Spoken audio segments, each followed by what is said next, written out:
I come to you today, the American people, or other people of other countries, whatever it is, whoever's watching it here, with apologies, regret, disappointment. A lot of things have happened here. A lot of things have transpired on this channel that I had no control over. Things that I would like to see never get repeated again. But they happened. And they happened again. And they continue to happen. And we continue to fail you.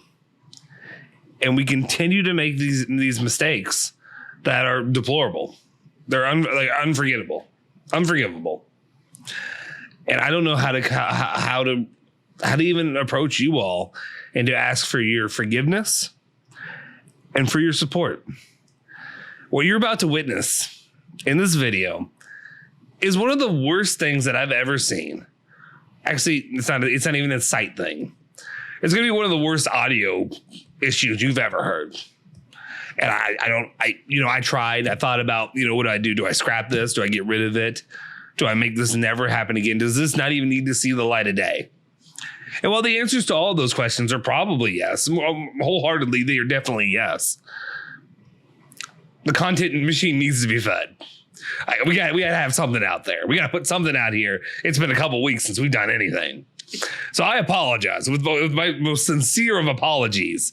If you're going to try to support us and you're going to try to show us any kind of forgiveness or, any kind of anything in your heart and your soul to still try to be a part of this, I apologize. Ashton Bailey has returned to the channel. And because of that, he brought his mic along.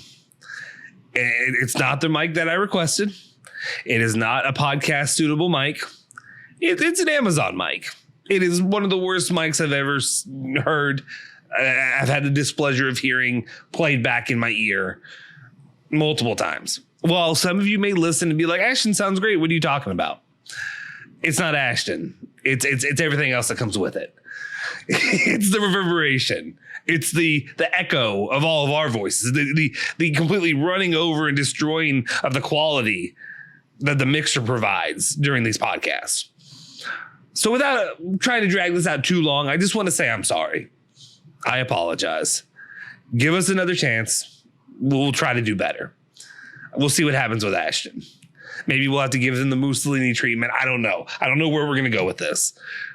But I apologize for you, for your eardrums, anything else in your ear cavity that you may have going on there. I apologize. But please support us and hit that freaking like button. Smash the like button, hit the subscribe button, hit the bell icon, stay notified for all of our latest videos. Hey, at least once you get to the next 100 subscribers, you'll win a t-shirt. There you go. That's your reward. Shame, shame, shame, shame, shame, shame, shame, shame, shame, shame, shame, shame, shame, shame. I'm back. Let's talk like men.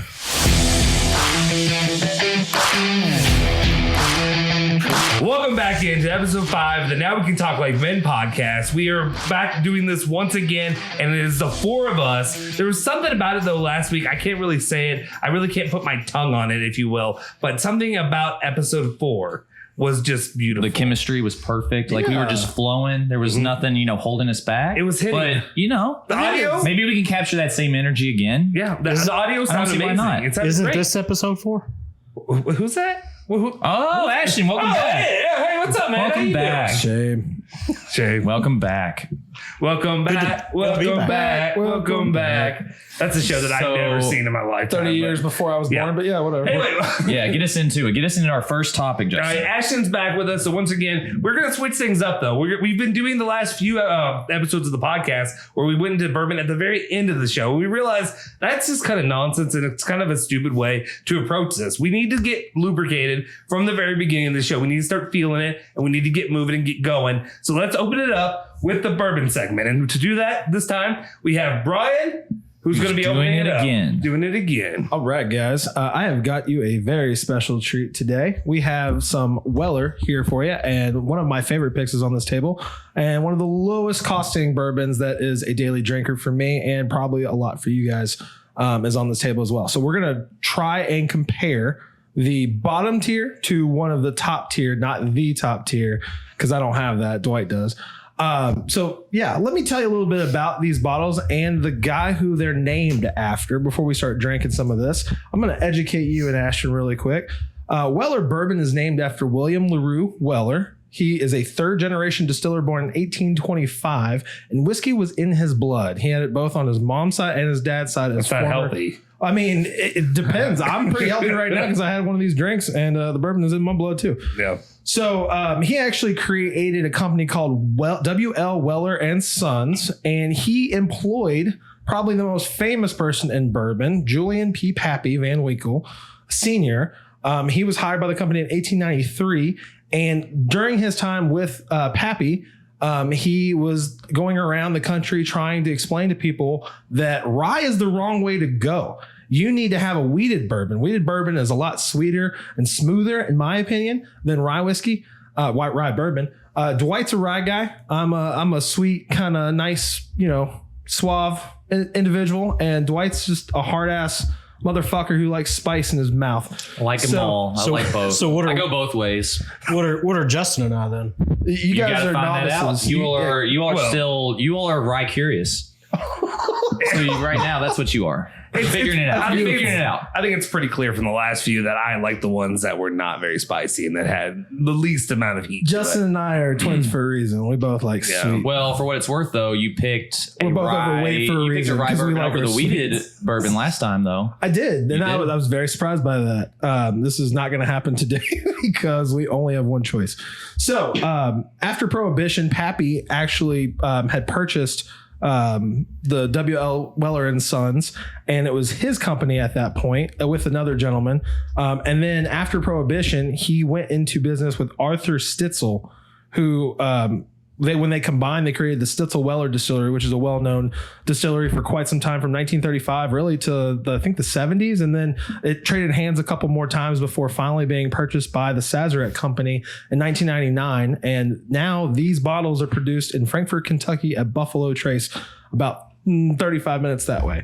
So it's a great location for us to get some great bourbon. And like I was saying, that William LaRue Weller is really credited with being one of the first people to sell and make the wheated bourbon that we have come to love. And there's a lot more options now wheated wise than there ever were back in his day. He was really one of the first ones really pushing for that. So, and there's a big demand for Stitzel Weller distillate. So like if you have a Pappy Van Winkle that was distilled at Stitzel Weller and not Buffalo Trace, the price goes through the roof. So there's a lot of like romanticism, a lot of, fanfare for Stitzel Weller distillate. Here's a cool story that I actually just heard from my boss yesterday. His dad apparently owned a bunch of old bottles. He was never into bourbon. They were cleaning out his garage, and he has a bunch of old like 1940, 1950 Stitzel Weller bourbon bottles Sitting on gold. Yeah, no joke. And I was like, can I just see those? Yeah. And then can I come over and steal them? Yeah. But yeah, I was taken aback when I heard that. I thought one of my friends who just recently passed away, that he had some stuff from like the 90s. And I was really pumped just to see some of that cool old stuff. When you're talking about 40s, that's wow. Yeah. All right, so we're looking at 3 bottles here today. The cheapest one right here is the green label. It's about $30 on the shelf if you go to Buffalo Trace, and if you're lucky enough to find it anywhere in Kentucky. In Ohio, there's a few locations that have that, and Antique 107, which is the red label. Those are the most common that are out there in the wild, but still hard to find. They're allocated bourbons.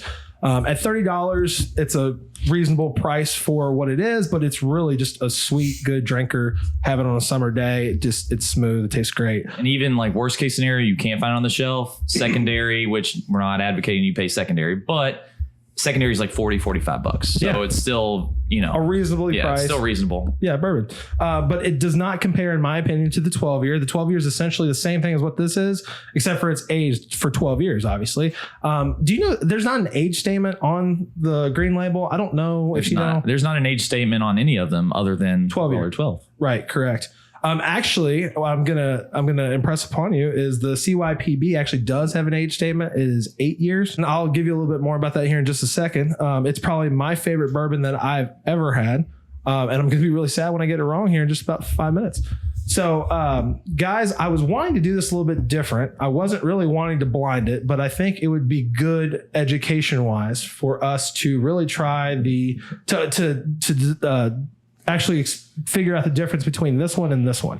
There's a difference in taste on that one for sure, but these are very close, but you can almost just taste this one better because of the smoothness of it in comparison to this. And I guess it's because of the being aged a little bit longer. So quick question, are all CYPBs 8-year? Because I don't know the answer. Yes. They all are? It was, and I guess I'll go ahead and get into the CYPB before. What does that stand for? Craft your perfect bourbon. That's correct. So back in, I think 2017 or 2016, they actually on a website asked for whiskey drinkers to participate in the creation of the perfect bourbon. What are you shaking your head no for? He's playing footsie with me over here. Oh my gosh.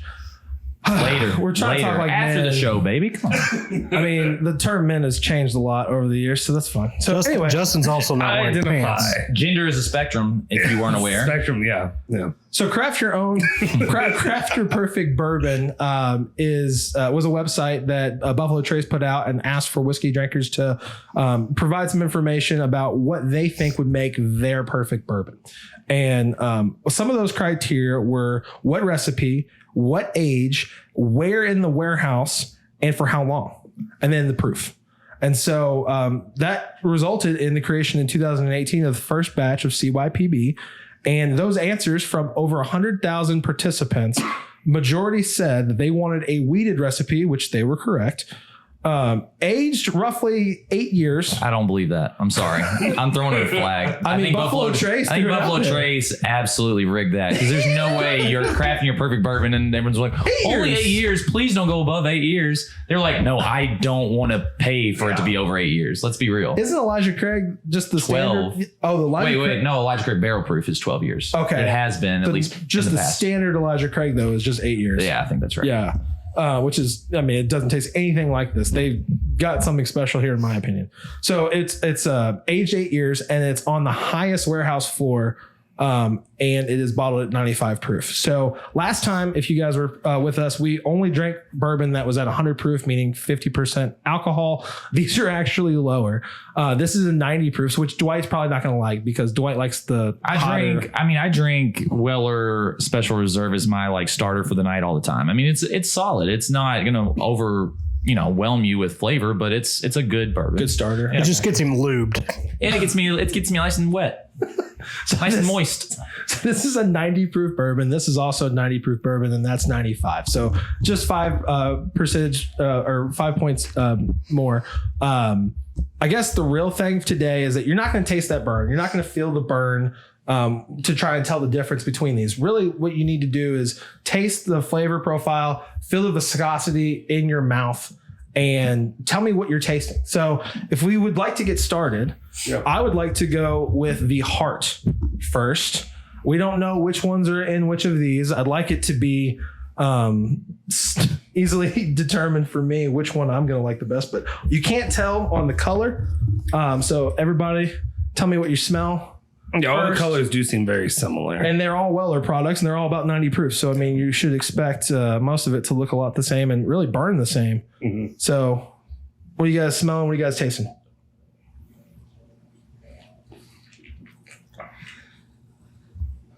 Smell some apple. Smell some apple. Tell me how it makes you feel. Is it light? Is it heavy? Is it burn? Is it... You guys go first. It's a lighter one for me. Yeah. Just give me one more. It doesn't burn necessarily, but it sits on the back of your throat for at least a split second. Like it's already gone. Are we talking strictly nose now, or are we doing both nose and palate? I was asking for nose first, but sorry. And you smelled apple or you tasted apple? I smelled apple. Yeah, I could see a little bit like an apple cinnamon almost. Yeah. I get it. I definitely get the apple. That's fair. I know things. It's super... I mean, obviously, with these being lower than 100 proof, it's not going to burn your nostrils by any means. So I'm not getting a ton of alcohol. No alcohol. Okay. But as far as like the scent goes, it's muted to me. Yeah. I don't get a ton of, but I do get the apple. I get a lot of like I think I get a lot of bright fruit and cinnamon. I think you're kind of dead on with the apple cinnamon. All right, tell me what you guys are tasting.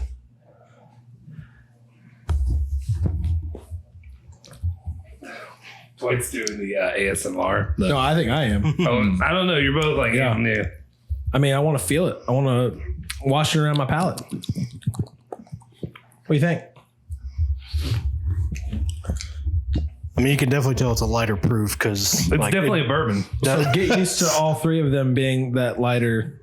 Yeah, that lighter feeling. It doesn't sit with you as long as others we've done in the past. But like you were saying, it's lighter. So Yeah, it's not the one that shot the hot steamy load I talked about a few weeks ago. Okay, We'll get back to that next week. Next week, I'm taking back over. I'm just going to blast It's those going to be taste some buds. high level stuff. All right, so don't finish it. Do me a favor because I would like for us to compare a little bit later. Wait. What are you getting? I'm curious as to what you're getting. A lot of the same of what you guys are saying. I feel like there's I feel like it's more viscous than honestly I was anticipating. I looked at it. I thought it was definitely going to be a special reserve, and it doesn't appear that way to me. But I mean, I could definitely be wrong because I drink all of these way too often. And to be completely honest, I can drink this because it tastes a lot like these on a regular basis, and I can pretend like I'm drinking these for a $30 price tag versus if you buy that on secondary, that's like $500. If you buy this on secondary, it's like $230, and this is $30 anywhere that you get lucky at. So, all right. So, Do you want me to give notes, or do you want to wait until we're finished? no, Yeah, I want to hear notes. I mean, I'm still getting apple. I think that rings true both on the nose. I don't taste apple. Really? Yeah. I do get it. I mean, I get vanilla. I get caramel. I do get a little bit of apple. One thing that's interesting to me, which is making me think that this is not the special reserve, I had no clue, right. is I do taste a hint of oak, which I don't think you would taste on a special reserve, because I think special reserve, you're looking at a younger bourbon. Right. And it's not like an overpowering oak. It's not like this is an ultra aged bourbon, but I do get a little bit of barrel influence to where it seems like it's sat in a barrel for a while. It hurts me that it's just proof down because it just mutes those flavors that I think are trying to come out. But I do get a nice little oak spice, which I enjoy about this. So I think this is actually not bad. This is decent. Okay. All right. Well, so let's jump to the middle guy. if you're a peasant, No, not at all. I mean, It's still high quality. honestly, the special reserve you can get for $40 even on secondary. These two are still considered people get excited about those all the time, especially CYPB. You're just never going to find that. So And not peasant bourbon at all. If you're an everyday kind of guy, and you find a Weller green label, you're pumped. You're still buying it. Oh, yeah. You're still going to buy it. Yeah, whenever it's lucky. whenever this is inside baseball, but Nick, whenever we do our fantasy football things, and I win the giveaway whenever, because it's as you pick a random player and you end up getting, I always go for the Weller every single time. Yeah, no, it's a sweet, easy drinker. Yep. Yeah. All right. Which one are we doing now? We're going with the middle one, which I believe set up for everybody. It is the one without a sticker. No sticker. Yeah. So smell it. stickerless. I feel better about this one. All right, Justin and Ashton. I think you guys should always go first. I think I should go third, and then Brian should go last since this is his. This thing. one, I'm feeling more of an oak. I'm getting more oak from this one. Yep, I would agree with that. Than the first. The first one, I sense the apple that Ashton talked about. But this one, I definitely get oak. That strong smell of oak. Ashton, what are you feeling? Yeah, I'd agree with that. I mean, I don't get as many flavor additives, I guess would be the word. With this one? Yeah. Okay, so you feel it's mostly oaky? Yeah. I don't get as much. The last one had the apple, had the cinnamon. I do agree with Dwight. It had that, wood kind of finish. But I know it might be hard, but try to save some in that glass so that way you got something to compare with later. But if you had to compare the first one and the second one, which one are you leaning towards? just off smell or? Oh, you haven't even I had an haven't opportunity to taste. No, I haven't tasted My bad. I'm already hammered. Yeah, I was waiting to because you told us the first time. Smell it first, but then go right in that. Dig right in. So this one, Anyway, this one has, I think, less burn than the first one did. Less. Yeah, Okay.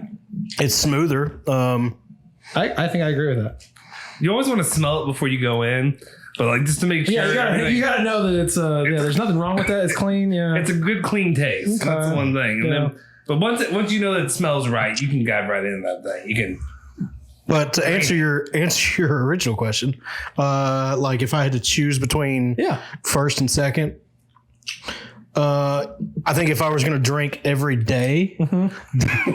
When I say everyday drinker, I don't mean like you got to drink every day. I mean, it doesn't cost so much. If you force me to drink every day, which Ashton, we already know. If I had an everyday kind of drink, I think it would be the second one. Okay. The first one I think would be more of a, special occasion. Oh, turn the lights down. Ooh. So kind of thing. You know what I mean. I got 2 children. I know what happens. For you, or are you saying it's like also for your lady friend? It's just whoever. Okay. Or your guy friend. Whoever. No. We are trying to start a dating segment on this channel, so make sure if you are interested in dating Ashton, please leave a comment in the comment section down below. If you know somebody that may be interested in him, male, female, any identity, we are open to all of that. So please put that in the comment section down below right now. We, not Ashton. It is. We. It's Pride Month, but no guys. No guys. unless you're pretty. Trevor Lawrence type. Oh, I've got That'll somebody work. who's just like Trevor Lawrence. And she's actually a girl. You get it. I think. Dwight, help me out. Tell me what you think. Did you already go? I said the oak. I was the one who gave it. Which one did you prefer, first one or second? Yeah, good call. I mean, we can. I think I like this one better. Oddly enough. Okay. Oddly. Well, just because usually I go for the apple, I would associate with a sweeter flavor. Yeah, and the oak's a little bit just more of just an oak. I mean, kind of. Okay. I don't know. It's something. I'm licking a tree. I'm dying to know what Dwight thinks. So I don't think he's gonna really like these as much as what he's gonna have next time because they're all that low. I mean, I do get frustrated when I drink a good bourbon that is proof below 100 because I'm just like, oh, potential. Yeah, but you're killing the potential. Yep, you're putting the water.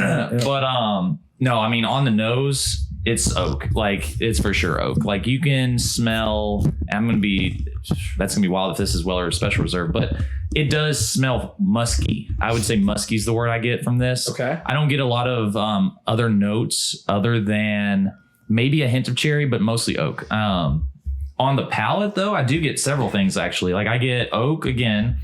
I get cherry, creme brulee, and I get a hint of vanilla icing. I do really like this on the palate. Again, obviously wish it was a little higher proof. I don't know because I'm trying to save some of the first, so I don't honestly know which one I prefer. Yeah. If I just had gun to my head and had to pick based on memory, I would say I like this one better than I like the first one. Okay. But yeah, I mean, I just think this one feels like it's more mature. It feels like it's gotten more barrel influence. And I do get more notes. Like I said, on the first one, I got light oak, spice, vanilla, apple. That's it. This one I'm getting, again, oak, cherry, creme brulee, icing. And so I think it has a little bit more complexity to it. I agree with that 100%. And I don't want to waste time talking with what I have to say. So let's jump to this third one real quick. Get a good smell real fast and then dig on in. We're the star, right? That is correct. We are the third and final one. It's the star. I mean... I don't want to be that guy, but if you were wrong on this one, we need to restart the entire segment because you said with the star. Well, I mean, we've already done the other one. We've already done the other one. Well, I was just making sure correctly. I was like, otherwise, Ashton just did every drink wrong. We weren't supposed to mix them all into one. I will say I may walk it back a little bit on that second one because I tasted it. And I don't know, maybe the first one was sweeter. Maybe I do like the sweeter. We can go. I mean, we can go. I think before we pick, we'll revisit them all. Just because I made that comment and I was like, I was drinking and I was like, maybe I don't know if I really do. Okay. I'm gonna have to revisit because I don't know for sure that I like the second better, but I'm gonna go back to it. Probably completely wrong, but I get some caramel smell in this one. So my biggest concern when we did this was after drinking a little bit was that they're all going to taste way too similar. And we weren't going to be able to tell that there was some differences between these. Having done this slowly, there's a lot of variety in all three of these. All right, so tell me what there is major variety. Ashton, Justin, tell me what you guys are smelling, tasting. I think I'm getting. So I'll let Ashton really take it, but I was just going to say, just off the cuff, I think I'm getting the sweetest flavor here. Wow. And maybe that's, I don't know. I'm kind of I haven't drank it yet. I'm just sniffing it. Oh, okay. I'm sorry. I'm drinking it while you're telling me. No, I'm saying I'm only nose deep right now. Well, as Justin drank, I initially, first thing I got was caramel with this one. Okay. Or caramel, depending on where you're at in the world. Caramel apple? Not so much apple, just like some caramel flavoring. But I agree, having drank it, like I think this is the sweetest one. I don't know. It definitely doesn't. I think the first one was the highest proof because I think that one stuck with you longest. This one is a little lighter than that one. So I just want to be clear, 90, 90, 95. Right. And that's why I think like these last two have been very, very similar. Okay. But I think this one has maybe a little more taste than the second one did. Okay. I feel like the second one was bussin' with taste. It had more. It had more than Bussin'. the first, for sure. Bussin'. Bussin'. Bussin'. Is it bussin' or disgusting? I'll be honest. I'm enjoying the smell of this one the most. I feel like. Okay. I feel like I just smell a little bit at first and then I just pour it on back. So I don't know why. I feel maybe like I need to participate in the smells. I feel like I'm getting a sweeter smell with this one. Okay. Like Ashton pointing out about caramel, I almost get like caramel apple or caramel oak. If that makes sense. Or like, Okay.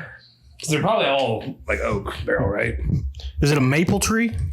Yeah. All bourbon is put into a Right. new So- charred oak barrel. So I'm always gonna get the oak. So yeah. Right. Yeah. You're going to, yeah. That's Well, no. I mean, you're not always going to get the oak. Like, I mean, you'll always get that. I don't know how to explain it, but like, you're not always going to get a wood taste to it. Like, but I mean, I think you're always going to have like that baseline bourbon taste that's maybe you're correlating with oak. Yeah. But once I think you start drinking more and more like higher age stuff, you're going to differentiate the difference between this is just a bourbon taste versus I'm tasting oak and oak spice, you know? Right. No, that makes sense. So what do you think of it, I guess, as far as like flavors? Like what flavors are you getting in or are you getting any? And that's, I think, where it's kind of getting hard because I can tell a major difference, but the floral tones or the, the way you describe it, they all taste relatively the same. But there are some, I don't know how to explain it. The burn, the oakness, there are nuanced differences in each of these, but they're very similar. I think that all three, I'm sorry to cut you off because I do want to hear what you want to say, but I do think I'm surprised as well that these all three being Weller, same distillate, similar proof, how different they are as far as the flavors. Yeah. It's just the way you said like a floral kind of that word stuck with me because there's a little bit of like this may sound stupid when I drink it, but like when I taste it, there's a little bit of that effervescence that like pokes through. Okay. Like kind of fruity, a little fruity flutter a Yeah. little bit. That's what I get. I don't even know how to describe that properly. Okay. But I'm dying to know what these three are because Wait, we haven't even done it yet. Oh, I know, but I'm saying I'm dying to know. So guys, I'm curious too. Are we ranking them first? Nah, you and I haven't even given notes on the third. go ahead, man. Real quick. So my wife, when she was a little kid, my wife, and even still today, like she's the opposite of me as far as noses go. Like I have a big ass fucking nose, and she has the tiniest little one. little snake And foot. like when she was a little kid, her Vatican brother Devil. called her No Nose Morris. He was like No Nose Morris. And that's what I want to call this bourbon because there's no nose whatsoever on this bourbon. And I get absolutely nothing. Like I get no smell. Like I feel like I'm just sniffing like a glass. You don't smell alcohol at all? I don't smell shit. Is that the first one? I smell. No, this is the last one. Oh, He's Star. going right to left. You're going left to right. I don't smell a thing. So like on my notes, I just put no nose. Okay. I don't smell a thing. That's and wild. honestly, on the No nose Morris. on the palate, I do get some stuff, but I get the least amount of flavor from this. I get. I'm sorry. I didn't know that. That Yeah, there you kills me. No, but they called her that? Yeah. No nose more. And she would go, I'm not no nose. Oh my gosh. Come at me about the forehead. You again. said that and it like made I me don't think know of if your you know son. this, but your nose and your ears don't stop growing. So That's great because maybe mine you are should already have a too rig. big. Yeah. So- Dwight and I both have the It helps me smell these bourbons, but I can't smell this one, so I'm calling it no nose. Okay. I well, mean, I get. Let me look it back in my notes. I didn't get a ton. I got. Oh gosh. Let's see. I got water. I got like. This tastes like high quality H2O. I got a little bit of a harsh ethanol, but it left a decent spice, but it wasn't great. Like I got some vanilla, but this to me, if this is not the Weller Special Reserve, then I will vow tonight to never buy whatever this is. Because if it is Weller Special Reserve, then I'm okay with it. Because I'm like, okay, for $40, fine. This is drinkable. Sure. This is okay. You can mix it. There's not much going on here to me. It's got water, so it'll keep you hydrated. So I really hope that first one is the $30. Because if it is, I'm just sticking with that forever. But I feel like it's not going to be. I feel like it's going to be the white. So, All right, Brian. are we at a consensus like 1, 2, 3 and like order of? Not yet, because I don't know. Not yet. Brian, hold on. what do you think? Hold on. What are you saying? 1, Like- 2, 3. Like best, favorite, second best, favorite third to best is what you're saying? yes. Okay. Like the order we just went in, I would rank them first through I'm third. struggling. But what did you get? Like, did you get any notes? Because you said that second one you got the most from, right? I think we're jumping ahead, guys. Dwight really cares about how I really care what you about feel, thing. how you feel about this. I'm gonna agree with Dwight that this seems like the least flavor profile. The nose I really didn't take too long because I was kind of thinking I missed CYPB in here somewhere. But now that I'm going back and forth having had all three, I know how I feel.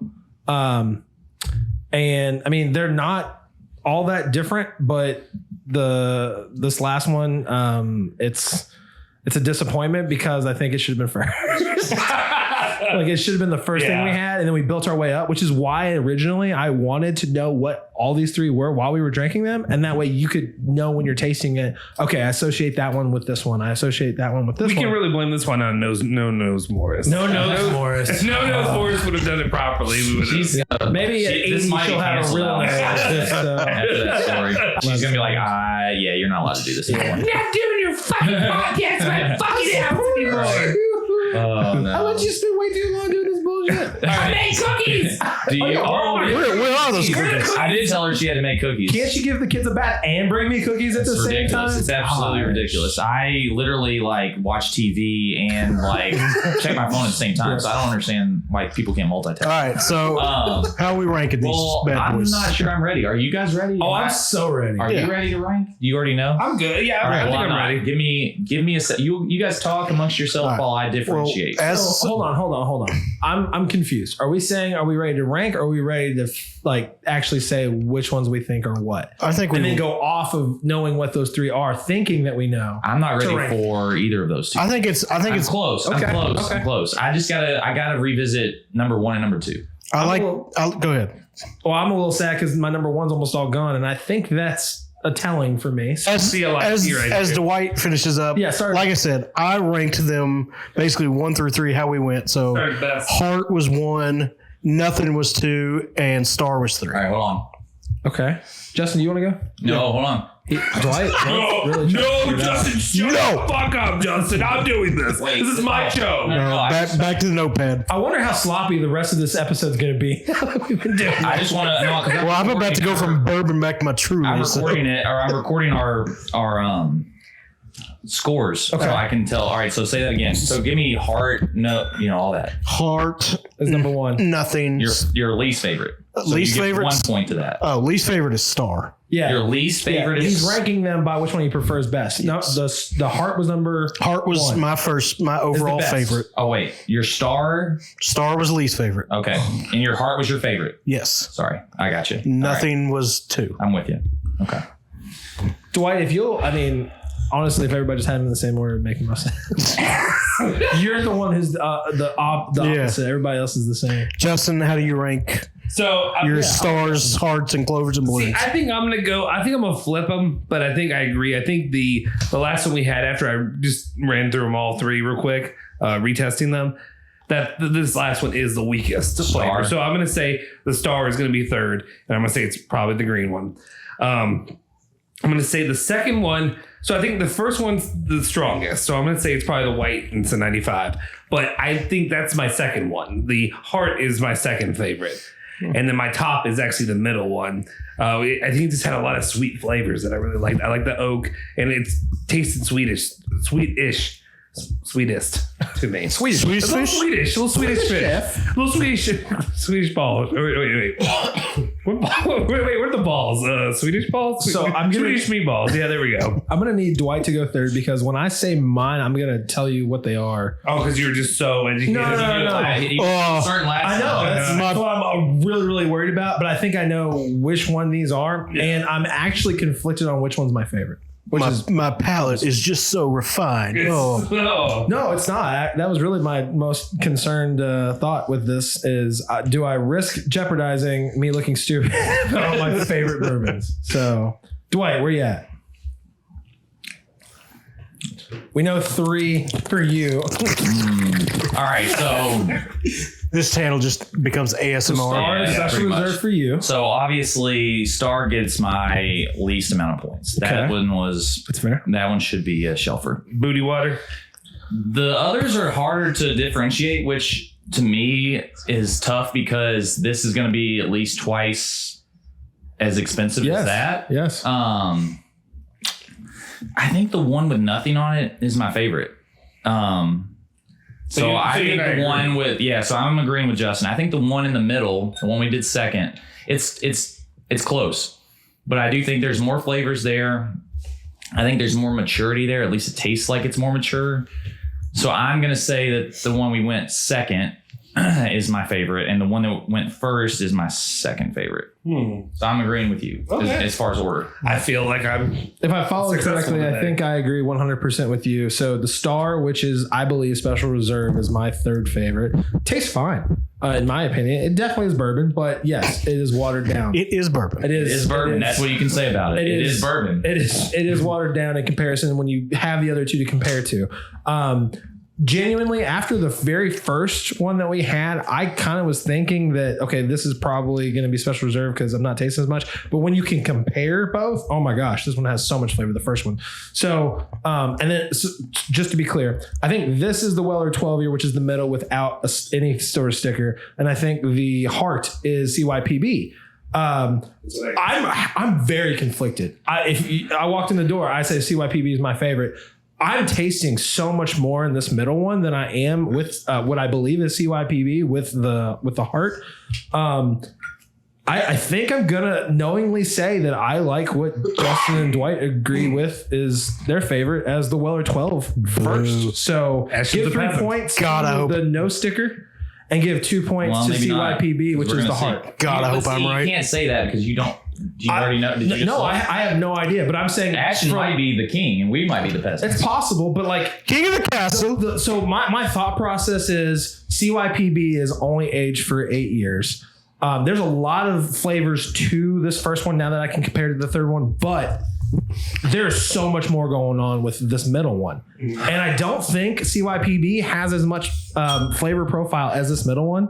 I think the 12-year having a little bit 4 more years of age to it really does give that much more flavor to it. I could be wrong. All right, so flip over. No, I think no, not yet. Hold on.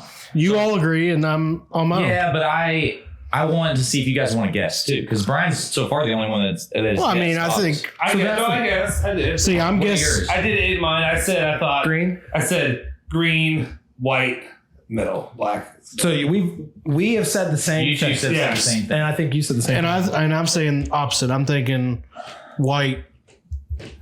Which one is the opposite? Like, what have you switched? My overall top, I think, is the white label. But we all think that they're the same one. which is the very first one. So just to be clear, all 3 of us have it in this exact same order, Except for Dwight. Because this So is you the have- strongest. I'm thinking Heart is the white label. Yes, me. Yeah. I So agree. we all agree. I think we all think it's the same. We all have the bottles lined up. So Yeah. as far as the breakdown goes, the one with nothing on it was the winner, which was the one that had nothing on it. The Star 'Cause you was guys the don't clear know. loser with 4 points. Mhm. So 11, 4. The Heart had 9. Yeah. So Which you all. was a clear loser. All right, so flip over the No. peasant bottle. I'm ready to be wrong. going I'm ready to be wrong. I've been right on this podcast so far, I think 100% of the time, right? but I am ready to be wrong. I think it makes sense, everything you're saying Yeah. about the one with nothing on it being the Weller 12, because like I said, it has more maturity. So it would make sense that it being the older one. but I don't like Weller 12 typically. I know. That's what I was about to say. Well, you're fucking wrong. And I kind of like this, which is making me think that this is CYPB. And so again, I am ready to be wrong. You need to tell the story. About me leaving one. Correct. So I went to a party. You blew it. Yeah. So I didn't do all of it. So I went to a party, and the guy that was hosting it was like, "Hey, my guests really like Weller 12. Do you happen to have one?" And I was like, "Yeah, I've got one open. It's about halfway full. I'll bring it." So I brought it to the party, and I hated Weller 12. I might show that I like it.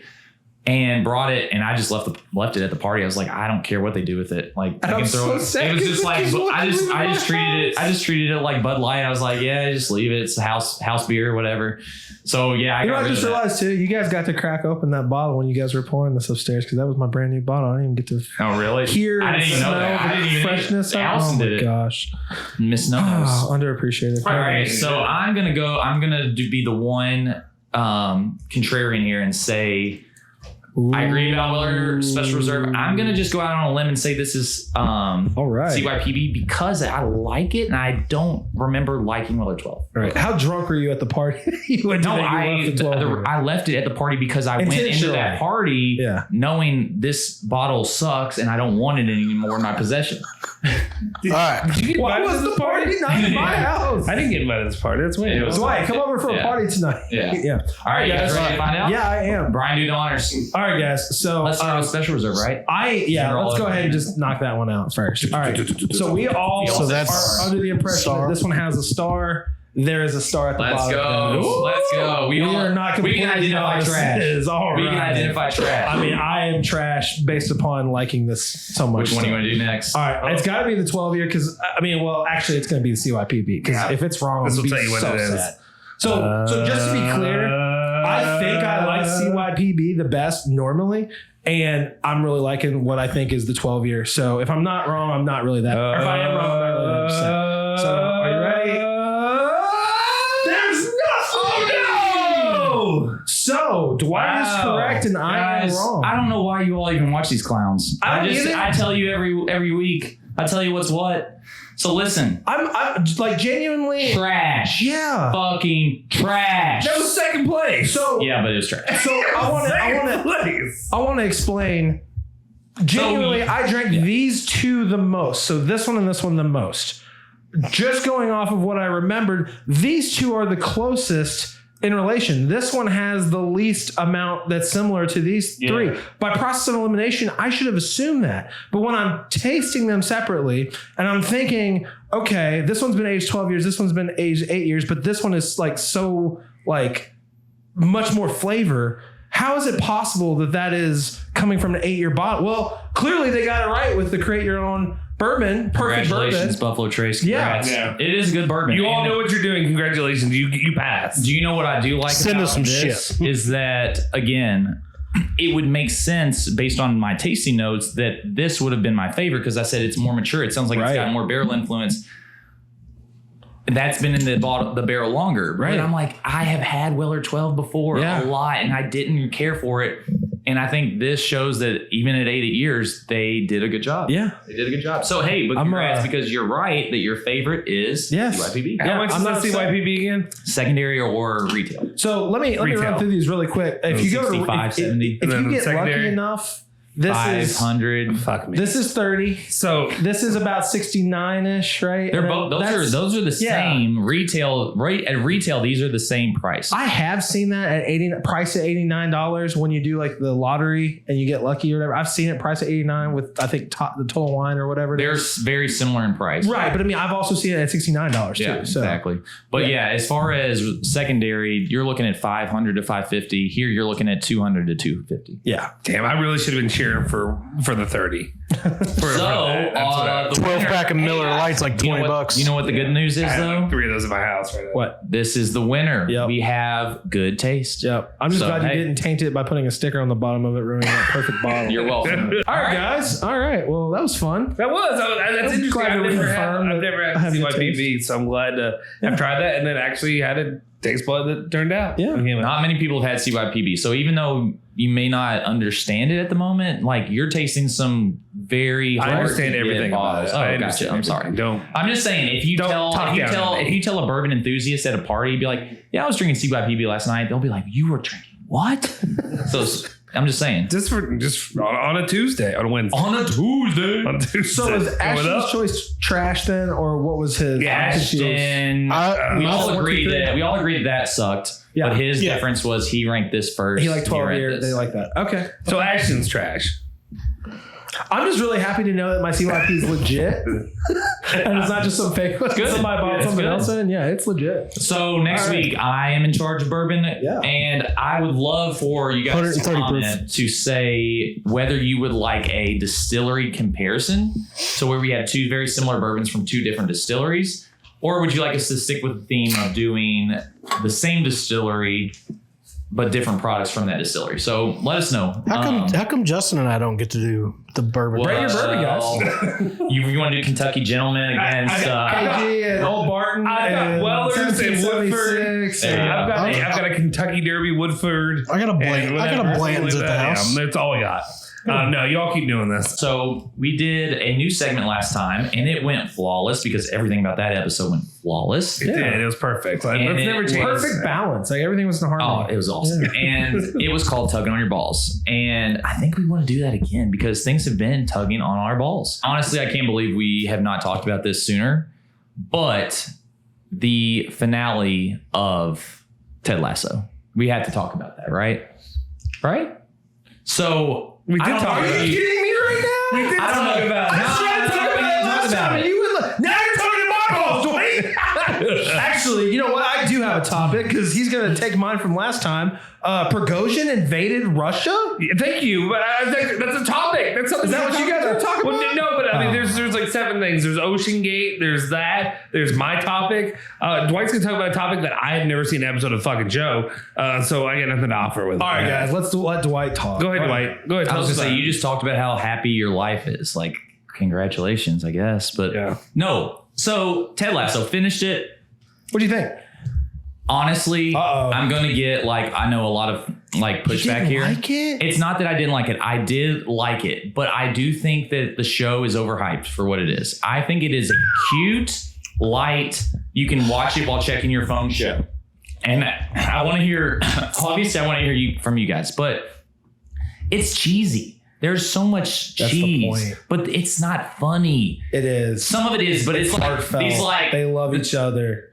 There's so much positivity, but there's so much jokes where I'm just like, oh, slow clap. I'm not laughing. Like, make me laugh organically. Don't make me be like, oh, that was a funny one. Like Full House jokes, basically. Yeah, it's very cheesy. In the background. Exactly. Do they have a laugh track? If you love the show New Girl, you're gonna love the show Ted Lasso because I'm just like, oh, funny, cheesy shit. Like, it's not great. Like, if someone said, I love Zoe Deschanel and I will not watch that show. It's not great. If someone was like, do you recommend Ted Lasso? If someone asked me, do you recommend Ted Lasso? I would say, yes, it is a good show. You should watch it. If someone was like, hey, what is a must-watch show? That's not going to be like the top 5 shows I would recommend. I don't disagree with that. So, that's a fair assessment. Ted Lasso is a incredibly positive, there are some really emotional, strong, human connections to the characters that I think everybody can relate to, that they're trying to spin in a positive. Who do you relate to on that show? Because I don't relate to a single person on that show. I empathize with everybody on that show, except for the freaking former owner, who's the former husband of the soccer league. I feel like you emphasize with Nate can die in a fire. I hate him so much. He doesn't deserve anything that Ted gave him at the end of the show by being completely inclusive and saying, Nate, you're a brother. Come on back. Yeah. Nate deserved to burn in hell, and his stupid girlfriend, that was so shoehorned in. There is no reason that he should have gotten, 1, an attractive chick, 2, somebody who he she looked like a horse. She looked like she was Seabiscuit. Who was more attractive? But no, she looked like Seabiscuit. But please drink some more if you'd like. Do it. But listen to me. Honestly, I couldn't relate to a single person on that show. I don't know who, but here's the one thing I do want to say: as great of a person as Ted Lasso is and is portrayed to be, what a not great dad and husband move to do what he did. Because By leaving? By leaving. That's because kinda where your marriage is in shambles, and you're in therapy, and your fix is to, I'm gonna take a job in another country and you guys are gonna stay put. Like, So clearly That there was wasn't something great. else going on between his wife and their doctor. And but he didn't know that. He didn't know that. And he didn't know that at the time. But Right. something was going on that made him feel he needed to leave. And he thought, I think, at the beginning of the whole show, that was the best move for his family, for him. They needed room to breathe, to really miss each other, to bring themselves back together. And that's not where it was going. It was going No, to, terrible. she's running to another lady, and he's missing Another that time man, with you her. mean? That's, thank you. He was, yeah. Yeah. I'm sorry. I'm thinking as a dude. Okay, let me chime yeah. in here. All right, go for Did it. you watch the show? Yeah. Yes, love it. Why are you telling me Ashton's just been sitting here chilling. Actually, he tried to All right, yeah. We'll just- We just steamrolled him. All right, go. So, obviously, it is one of the better shows I've ever watched. Not obviously, but okay. It is. It is. Because a lot like Schitt's Creek, they ended it while it was good. They didn't wait for it to fall apart. Schitt's Creek is a good that's show. very telling, because Schitt's Creek was never I good. gave up on Schitt's Creek because I was like, this is the same episode every episode. I never watched They it. did not end it when it I wanted was to so watch good. it. Okay. Anyways, also it's it's the same guy who made Scrubs, so obviously I'm gonna For like Ted Lasso? Yes, I didn't know that. Yes, he's the same producer. Zach Braff directed multiple episodes. I had no idea. Are we So gonna get into like the substance of the actual? I love what he's doing. As- I did not know that.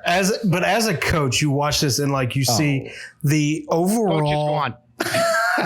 What did that say? Coach is gone. Coach is gone. I don't know what that's from, but okay. Family Guy. Okay. Anyways, but every week, like you didn't know who the main character, like it was going to be a story about somebody. There was going to be a message behind every episode. It tied in well, like every episode tied in together. Like there was an overall story of, relegation, promotion. The last episode they win, but they don't win at all, blah, blah, blah.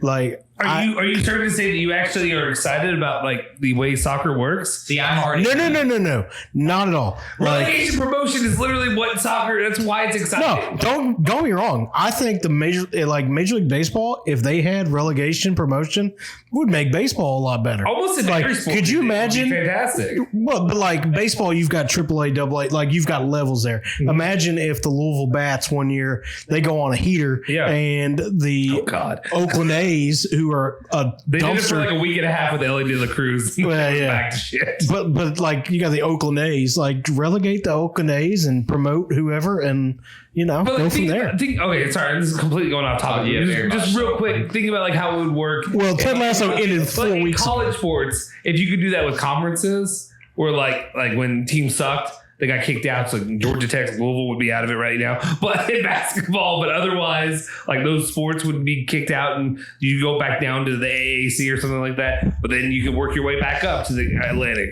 or the ACC. So you could have better teams overall in your conference. Anyway, That would be Ventus channel. So it's Biancaneri Zone. You can follow us at Biancaneri Zone. I mean, I imagine most people that are here probably are here because of Biancaneri Zone. So I appreciate your all So we need to support. include more So back to Ted Lasso Anyway, real quick. good show. Also, not only not a great husband move to be like, oh, we're kind of on the rocks, let me take a job in another country. Also, and I know he's a nice guy and that's his whole thing, but like, what a cuck. Like, you know what I mean? Like his marriage therapist ends up dating his wife after they get divorced, and his only response is to get on a Zoom call with his wife and be like, yeah, I'm upset about that. I mean, yeah. I'm not happy about that. I'm like, are you serious? He's looking back at texts where his therapist is saying, I think you guys are like making improvements. I think you guys are doing great. So- and now he is dating your wife. Right. What's the You had to have a more There was aggressive response. What's the There was definition I'm of a not cuck? saying violent. What's the definition of a cuck? Google. Everybody go to Google right now. I believe I may have looked this up. And it's where like a dude enjoys watching another dude. Is it the? I don't think it's just that. I think it's the fact that I no. Well, I think it is the fact that some dude is like willingly allowing somebody else to bang your wife. Exactly. Not that you necessarily enjoy watching it or whatever. Like I think that when you look up porn shit, maybe that's what it is. But like, I think it's just is going to be just some dude sitting in a corner watching. right. Yeah.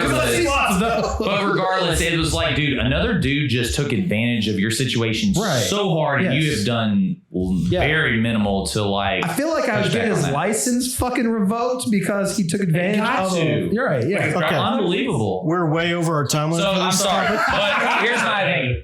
I need new show recommendations. I also think that Ted Lasso is overhyped. I think it's a good show, not a great show. Real quick. Just throwing it out. Real quick. Everybody go to, not Justin because he didn't watch it. Favorite character. Without a doubt. Oh my God. He's going to say the most basic. Without a doubt, I think of his name. I think of him as freaking Hercules now. It's been like 3 weeks since Roy Kent. Roy Kent. See, yes, he's the most annoying because he's like, oi.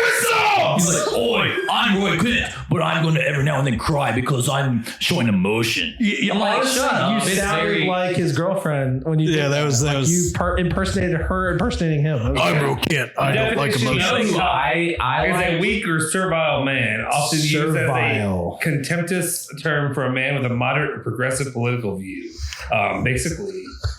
Dwight, your favorite. Talk about liberals? Is that what's Dwight, your favorite character? Liberal cook is like a favorite character. So I mean, honestly, like when you say like you can identify with so many of them, I couldn't identify with any of them. To be honest with you, I mean, who could I? I'm not a professional athlete. I'm not a professional coach. I'm not like not asking that. With Coach Beard.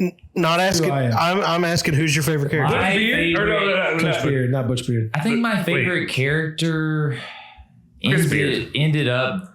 No, I like Adesado Samuel, the African kid. I liked him. I thought he seemed genuine. What was like his name again? Adesado Samuel. Is that his first name? Adesado Samuel. Yeah. Adesado Samuel. I didn't say him. Why are you putting you're pitching your voice up as you say Adesado Samuel.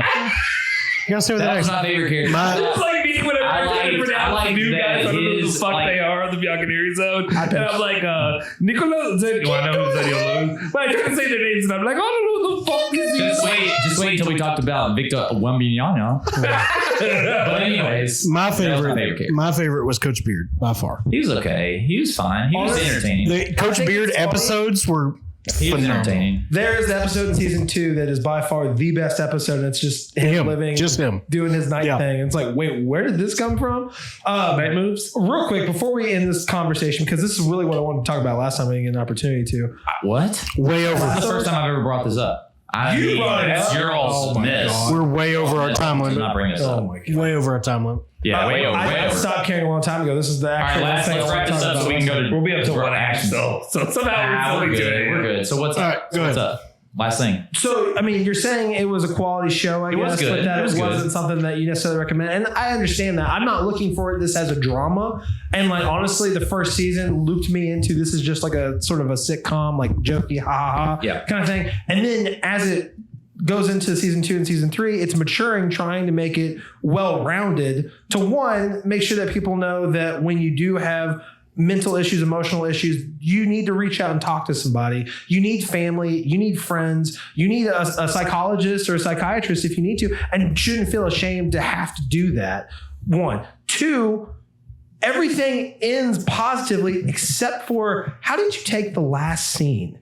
When he's smiling and it ends, the music at the end almost sounded ominous to me and made it sound like shit was going to go bad with him getting back with his wife and having a son. So if you look online at both Apple TV and like their Instagram posts, it says season finale, not series finale. But everybody else has been talking about series finale. But I think 10 is done, but I honestly think they will bring it back as some type of spinoff. I don't know. And I think don't get me wrong. The characters are great. I think they could carry it, but like not having the main character, I don't know that. I think they could do it. I just don't think it'll be as good. But again, I'm not saying. Again, I just want to clarify. I don't think it's bad. I would recommend it. If you haven't seen it, I do think you should watch it. I don't think you need to get Apple TV just to watch it. Like if you don't have Apple TV, I'm not going to say go get Apple TV so you can watch the show. Get a free trial. Get a free trial. Try it out. But what I'm saying is, I'm not going to put it in the same class as some of, we talked about Succession. I'm not going to put it in the same class as Never seen it. Never seen the show. Great. Yes. We can talk like men. Anyway, like men. yeah. Never seen I would Succession. never put it in the same like class as Succession, Breaking Bad, like Better Call Saul. Like obviously I know those are dramas, but even comedies, like I do think there are comedies out there that are better. Scrubs. No, not Scrubs. No, Scrubs is never. Real talk. Name something off the top of your head that you think is like a comedy that's better than what the Dead to Me. There's a show on Netflix that's Dead to Me, and it is obviously not as like star-studded. Seinfeld, but I think it's as clever, and I think it's as funny. Give me some more. Anything else? King of the Hill. We were just watching that. That was great. It's getting weird. Obviously, the Office, Seinfeld, Curb Your Enthusiasm. Sitting here, I think those are all better. on the Queensboro Bridge tonight. Time limit. Ashton, let's get into what has been tugging on your balls. It's been a few days now. Right, home. Or Justin can keep doing whatever he's doing.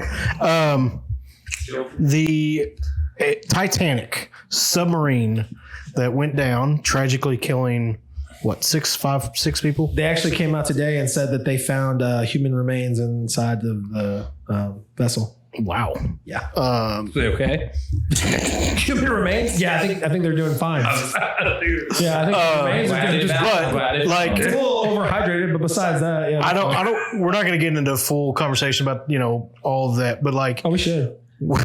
Would you, if you were a billionaire, millionaire, like all of these people were, would you get in a submarine that's basically the size of this couch with other people in it? Would you go in that after looking at like the controller was literally like an Xbox controller? Very controversial answer to that question. But would you go on a submarine expedition? Things are controlled by PlayStation controllers. Yeah, that's not my biggest concern about this whole thing.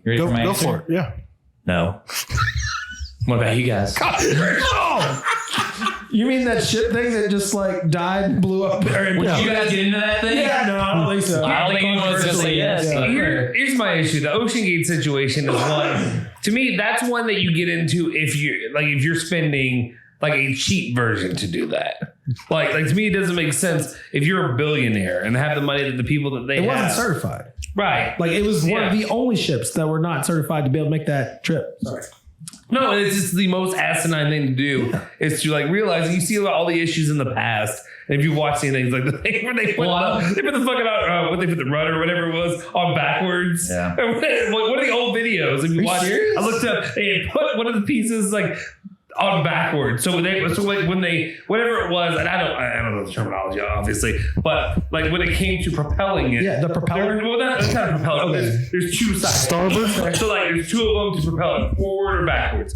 They had one backward. They had one on backwards. So when it would go, it would just go in a circle. It would just in a fucking circle. I kind of wonder if that was what caused it, because I understand that the same vessel got stuck before being down there, and the pilot had to maneuver it out of whatever was on the Titanic to get it out and get it comfortable. And there weren't, you said it wasn't certified. It wasn't certified. Which it obviously, but there aren't many vessels that could make the track that they were going to make, because I even saw one scientist said there's been more people on the moon that have gone to that level in the ocean. Right. Which is the scary, water pressure level. Insanely scary. Right. To think there's more people that have gone to the moon than have gone that, far down in the ocean. Yeah. Space with no pressure versus the sea with all kinds of pressure at the bottom. Well, and it's just to me, if you just looking at it, if you walk up and they show you the vessel, and you look at it, and there's this tiny fucking porthole that's 12 inches. That's what I'm saying. Imagine you walk up and it's, the three of us trying to get on that thing. I'm walking away going, nope. Justin said of this conversation. I'm doing what Justin usually does. Barrels me the fuck over. I'm just doing what Justin usually does. That's fair. All right. The only thing that I have to say about this, because obviously the internet. What I really feel. The internet made a ton of jokes about it, and Thank you. That's what I was going. I do think that it's. I'm not going to make any jokes about it because it is super sad that these people. I don't care if you're a billionaire or not. Yeah, regardless, it's super sad. Right. So it's tough to make jokes, but the one.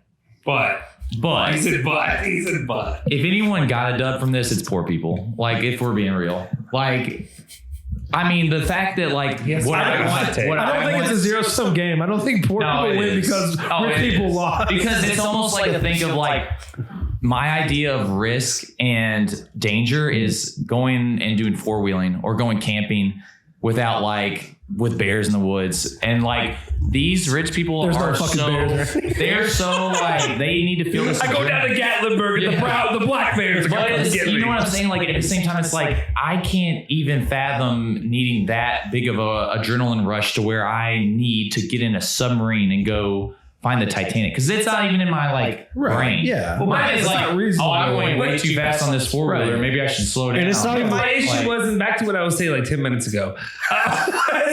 Was this the screen? The actual the actual porthole you can look out is like 6 to 12 inches in what diameter? Yeah. And circumference. So, like, you can't, not circumference, but like you can't see shit out of this thing. You can barely look at it. Everything else you're looking at is on a screen. You know where you can watch something on a fucking screen? This fucking room we're sitting in right now. Yeah. Like, just go watch the Titanic. Go watch documentaries on it. Like at this point, I understand, and I do get the people that have said the one defense of it is looking at it like if you can be one of the people that can be like an explorer, somebody who actually pushes limits and does something that a pioneer, like things that normal people can't do. Yeah. I understand the push to do it, but there also has to be like, this is fucking stupid. Like you're sitting here and looking at watching the video of it. Like even if I didn't know, like that's terrifying. This tiny can they're getting into. I imagine like us pouring our fat asses in there and Dwight coming in there with us and be like, oh, that's risk reward is not great. And I do think that I'm going to do this the whole episode. I know. No, but what I was going to say was this is Ashton's and we haven't let him like say like a word about it. I think he's talked enough. He has to earn his time again. he said, no, you go out, like if you've got a propane tank outside, like that's the size of the damn sub they got in. And I don't know. In my mind, I mean, for all you people who aren't country as fuck, he means like not a standard propane tank that you hook up to a grill, but like a propane tank that country ass people put outside their house to keep their fucking house warm because they gotta have a truck come bring the propane. Because I'll be honest, I was thinking propane like a grill kill cells. Like what? Propane and propane equipment. I think yeah. That's not what I heard, but okay, yeah, sure. I mean, how humbling though to be like, you could reach the pinnacle of your profession and be a billionaire. Like I can't even imagine getting to that point of being a billionaire and then dying and everyone just memes you to death on the internet. Like that's got to be a little bit humbling to be like, no matter how big or successful you get, you could be just a dead person that has funny memes made about you on Twitter. You're the Titanic sub guy. Yeah. I mean, you know what the saddest part, no matter what, I mean, I make jokes about everything just because I'm kind of morbid and that's just kind of like how I operate. Like that's how you cope with humor. But the most I think the saddest part of this to me is I heard my wife had told me. I guess there's a story out there. And who knows? You never know if they're true or not. But supposedly it's on the internet. It's true. I guess it's an Indian guy, and his son went on there. The son didn't want to go on at all. Like he didn't want to do it. His father talked him into doing it. I thought I heard that the wife was supposed to go with him, and then at the last second she wasn't able to go, so the son went for her. Yeah, I don't know, but like if that was something that he didn't want to do, and you're stuck there. Think of all the times that you got dragged to shit that your parents made you go to that you don't fishing. To do. Tell them you might die next to Kentucky State Fair. I go watch BBN out there with their unwashed masses out there, with their cut off shirts. You get your ass in that 5x3 submarine. Dude, we're going to see that Titanic. It's so sad though. Like that kid was 19 years old and lost his life. Like the other people, it's still sad, but that kid had a whole future. Did you see the son of one of the billionaires went to the Blink 182 concert? That was while the search was still going on. Unbelievable. And here's the thing, was it a good concert? Here's the thing that blew my mind. Blink 182. I mean, is that like not only is that a little bit like, my dad's missing under the ocean. Should I go to this Blink concert? Like maybe that is Dad would want me to go to that's That's what he said. That's what he said. But then to go and then post it is next level. Like no You're asking for self-awareness. people to. Where it's like my lost dad, who's probably dead, he would want me to be To be there. fair, He would want me to be. To be fair. to be fair, it was a stepdad. Oh, Wow. That's Wow. awful. Wow. That depends upon your situation. Again, stepdad. what is going through your mind to think, oh, the internet will side with me on this. Yeah. They'll take my Did you see side. the follow-up though? He got in a fight with Cardi B. No, not just that. Okay, maybe that. I didn't see that. On He the internet or in real they're life? also right after the post about him saying, "Yes, I went out here. I needed something because I can't go to the bottom of the ocean, kind of whatever, to find him. So I needed a release. I need a release, but you had a blast. Wait. He blasted his release. He also looked for another release. The next tweet, right after he tweeted, he retweeted this girl who's like showing her ass. Says, "Can I sit on you?" And he says, "Yeah, baby," or whatever. He quote tweets her. Can I- He's probably already Maybe we're texted. just such peasants. We don't understand the life of a billionaire's son. And that billionaire was like, dude, live your life to the fullest. You don't know when the fuck you're going to die. I'm going to go die in this fucking Titanic thing. You need to fuck Cardi B tonight. Again, I say stepdad. Yeah. Wow. That's really fucked up. Anyways. Kidding. Anyways. Sad situation. Second on Ashton's ball. What about you, Justin? We're gonna get into this, and I want to hear your all's opinions. Obviously, I know kind of Brian's opinion, but What are we talking about? basically, it's the most shocking thing to me. What I would imagine to be the most important, I guess, revelation or news that could be out there, and that's been released or that's been acknowledged. I'm gonna fall back at. I don't know what it is. I want to know. I think it's the fact that within the last couple of years, and especially recently, the government has acknowledged the existence and that they have obtained UFO aircraft and aliens do exist. And they've actually acknowledged this. Who cares? As a So, government. hold on. I need you to elaborate Okay. because my understanding is the government has admitted that they have witnessed or have evidence They're in possession of of aircraft that are they're not made by human beings. The thing that I'm aware So- of is they're saying that they have UAVs. Yeah. Is that right? What's the terminology? Unidentified aerial phenomenons, right? UAP. Yeah, UFO. Yeah. Yeah. If that's true, that's revelationary. Because I think I got some shit the last podcast when I was talking about Blink 182. Oh yeah, there are people that were upset about it. Oh yeah, and I mean, don't get me wrong. I have always hoped and dreamed that there would be legitimately something from outside of our planet come visit us and tell us, "Hey, you're not alone. There's a really cool universe out there. Hopefully, you guys are going to get technology that'll let you go visit other cool stuff. But for now, you guys need to grow." There's no proof. But there has been evidence and proof in videos, and Dwight's going to be asleep the entire time this part of the conversation is taking place. But that they say that there are Tic Tacs that are moving astronomically too fast to be human-made constructions. And if that's true, what country is fabricating that? What other military has technology that we don't have? So or there that are we're not a couple supposed to be aware of? there are a couple of individuals. There's Dr. Stephen Greer, who is one that has talked about it in depth about it recently. It's a coast-to-coast guy. And he is, but he's also. but that's where they're going to. No, I know, of course. But But of course I'm they're saying going to be if honest. there is That's some where they sort of talk about legitimacy it. to it. But then there's also, and I want to get the. I think it's funny that this side of the couch is actually enthralled You in wanna this play rock, paper, conversation. scissors? And that side of the couch doesn't think there's anything of substance here. The to be reason that- discussed. okay, They so need he's- to okay. blow something up before I can take them Well, seriously. see, that's the issue. Okay, They back have to to win one on the road. Win one on the road before I can take But that's not. But that's not what's going on. And that's I actually believe this stuff. There's some of it. There's also Richard Doty, who's talked about his experience and him working for Being anally but working with the no, he didn't do that. There's you can go out. There's Area 52, which is out in the not Utapau. Is that right next to Area 51? Utapau is a Star Wars planet. Well, they did got it. Until they build a Death Star, I have no interest. 100%.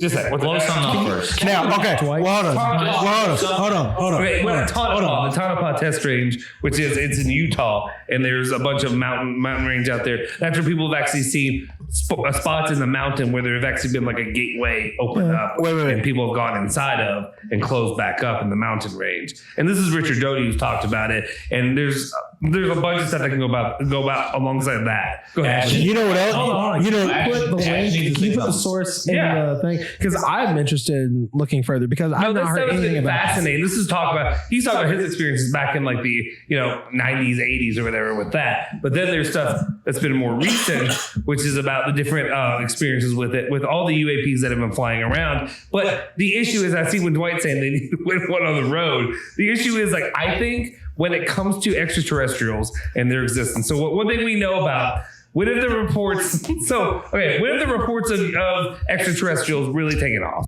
Or Roswell after World War II. Yeah. What happened in World War II?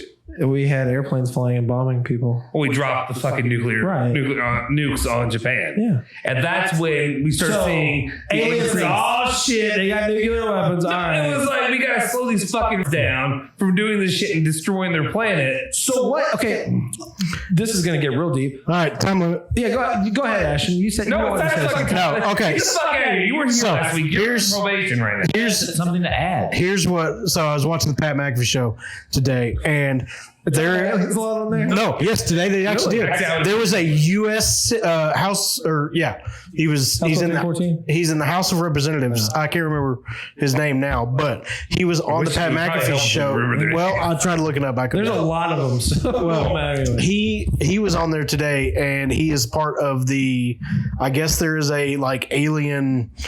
Committee. There's a committee that's talking about UAPs. Yeah. So he was on there today talking about UFO. He was on the Pat McAfee show today talking about that. So it's a legitimate conversation that's taking place now that has never taken place in the past publicly. The government's never acknowledged it. And the only thing that I'm aware of that the government has said that they actually legitimately have evidence of are Tic Tacs that are, moving across the seas. And make your breath smell good. I'm sorry? Make your breath smell good.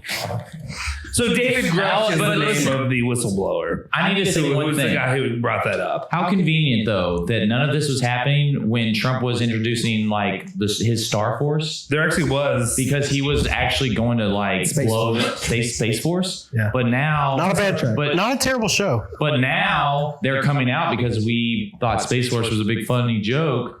Maybe bring Space Force back. Did you all watch? Space Force never existed. Yeah, it never stopped. Biden didn't shut it down because Trump was being stupid. Legitimately, I think in 50 years. Yeah. So what are we going to Donald Trump opened up Space Force. What are we going to do with Space Force? Man, he actually did something legitimate. Okay. Did you guys watch the TV show Space Force? Who is in Space Force? Have you ever met someone hey, what do you do for a living? You're like, I work for Space Force. Right. Anybody with Space Force is what I imagine with the real Men in Black people that they're talking about. That are all. I imagine it's a branch of the military. Men in Black people are CIA. I imagine taking a check every month and it's just they didn't do anything. Okay, so I guess just going off of this. Okay, so my mind is blown. There's I'm not high enough for this. No, there's a lot more. I was gonna say drugs have gotten better, so of course people are seeing stuff. Surface level. There's a lot more that goes into this. We talk about the actual stuff with Tom DeLonge that he's been involved with or whatever and things like that. What a name.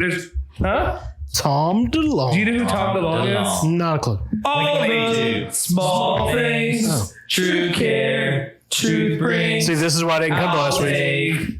One. Music was out. Done. Okay. Best trip. Real talk. Hold on. We're gonna talk off. Maybe it's all come back and we're gonna have a special episode, just you and me. No, and we're gonna go into the videos. Maybe it's all connected. Okay, so you don't Blink 182, aliens, submarines. About aliens, it's all connected. No. So Tom DeLonge, his premise about aliens that he says that he has discovered, figured out, whatever. Extra dimensional beings. Is that they're extra dimensional. I agree with that. And they're not aliens in space. They're coming from another dimension. Yeah. And they're not. So hold on. Are we now okay with extra dimensions? Right. I remember a few years ago when you and people, we were all talking about it. That's flashback to Brian in the car playing us that YouTube video. Also gives me the ability to believe that there is a potential for a higher power. The Bible doesn't mention higher dimensions or aliens, so I don't believe in them. The Bible was not directly given to humanity through God's word. It's man's interpretation of God's word. That's my understanding of it. I'm willing to entertain everybody's religious It's humanity beliefs. writing down exactly what God said. Verbatim, then it's God's word. Exactly God's word. Bible.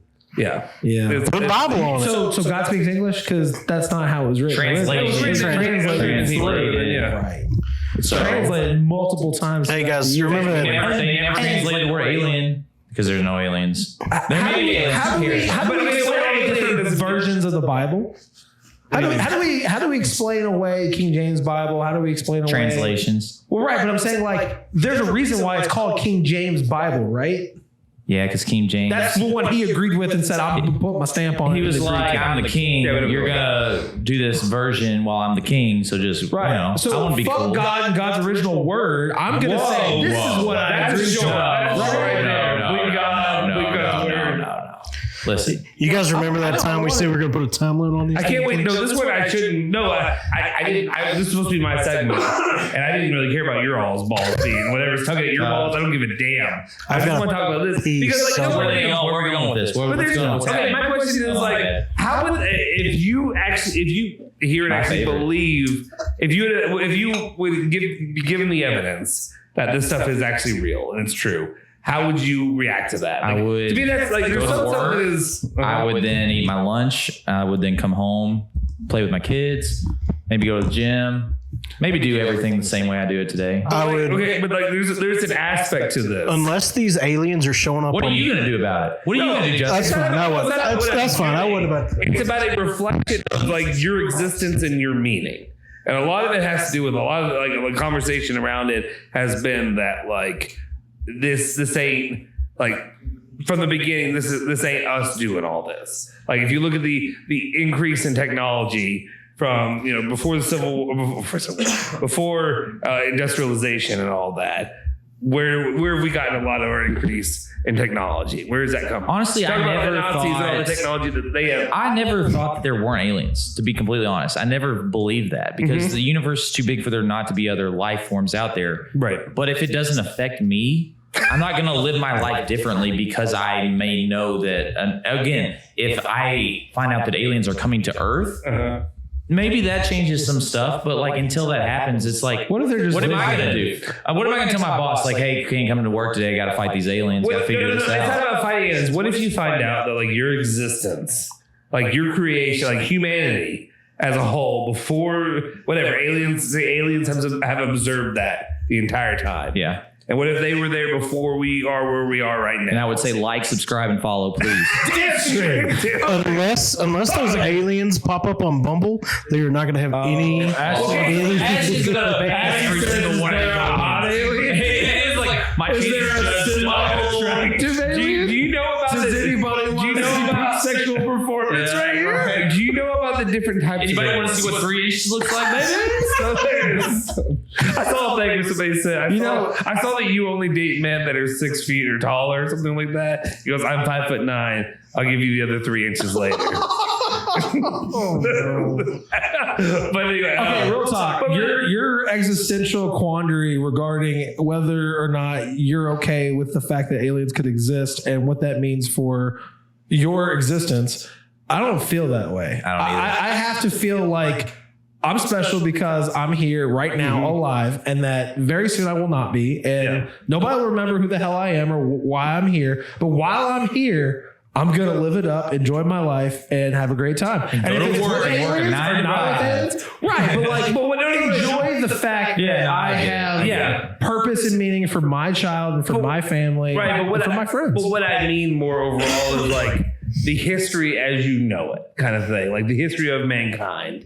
So you're questioning whether or not everything was human ingenuity or whether or not we were gifted it by aliens. Like So you're saying the aliens along, So you're saying they built shepherding us, and like Star Trek, so they built the pyramids. Star Trek. So then you're saying, like, what does that mean? does that, what is that? So when you when you get like a blessing, instead of saying like praise God, you're like praise aliens? No. I don't think that those two things could be that different. See, that's why You think God is an alien? No, but that's where I could disagree on some things. Where That's why I'm talking about fifth dimension. The stuff. existence of aliens does not discount the existence of God. I agree with that. It doesn't. Like to me, why couldn't God have a side project?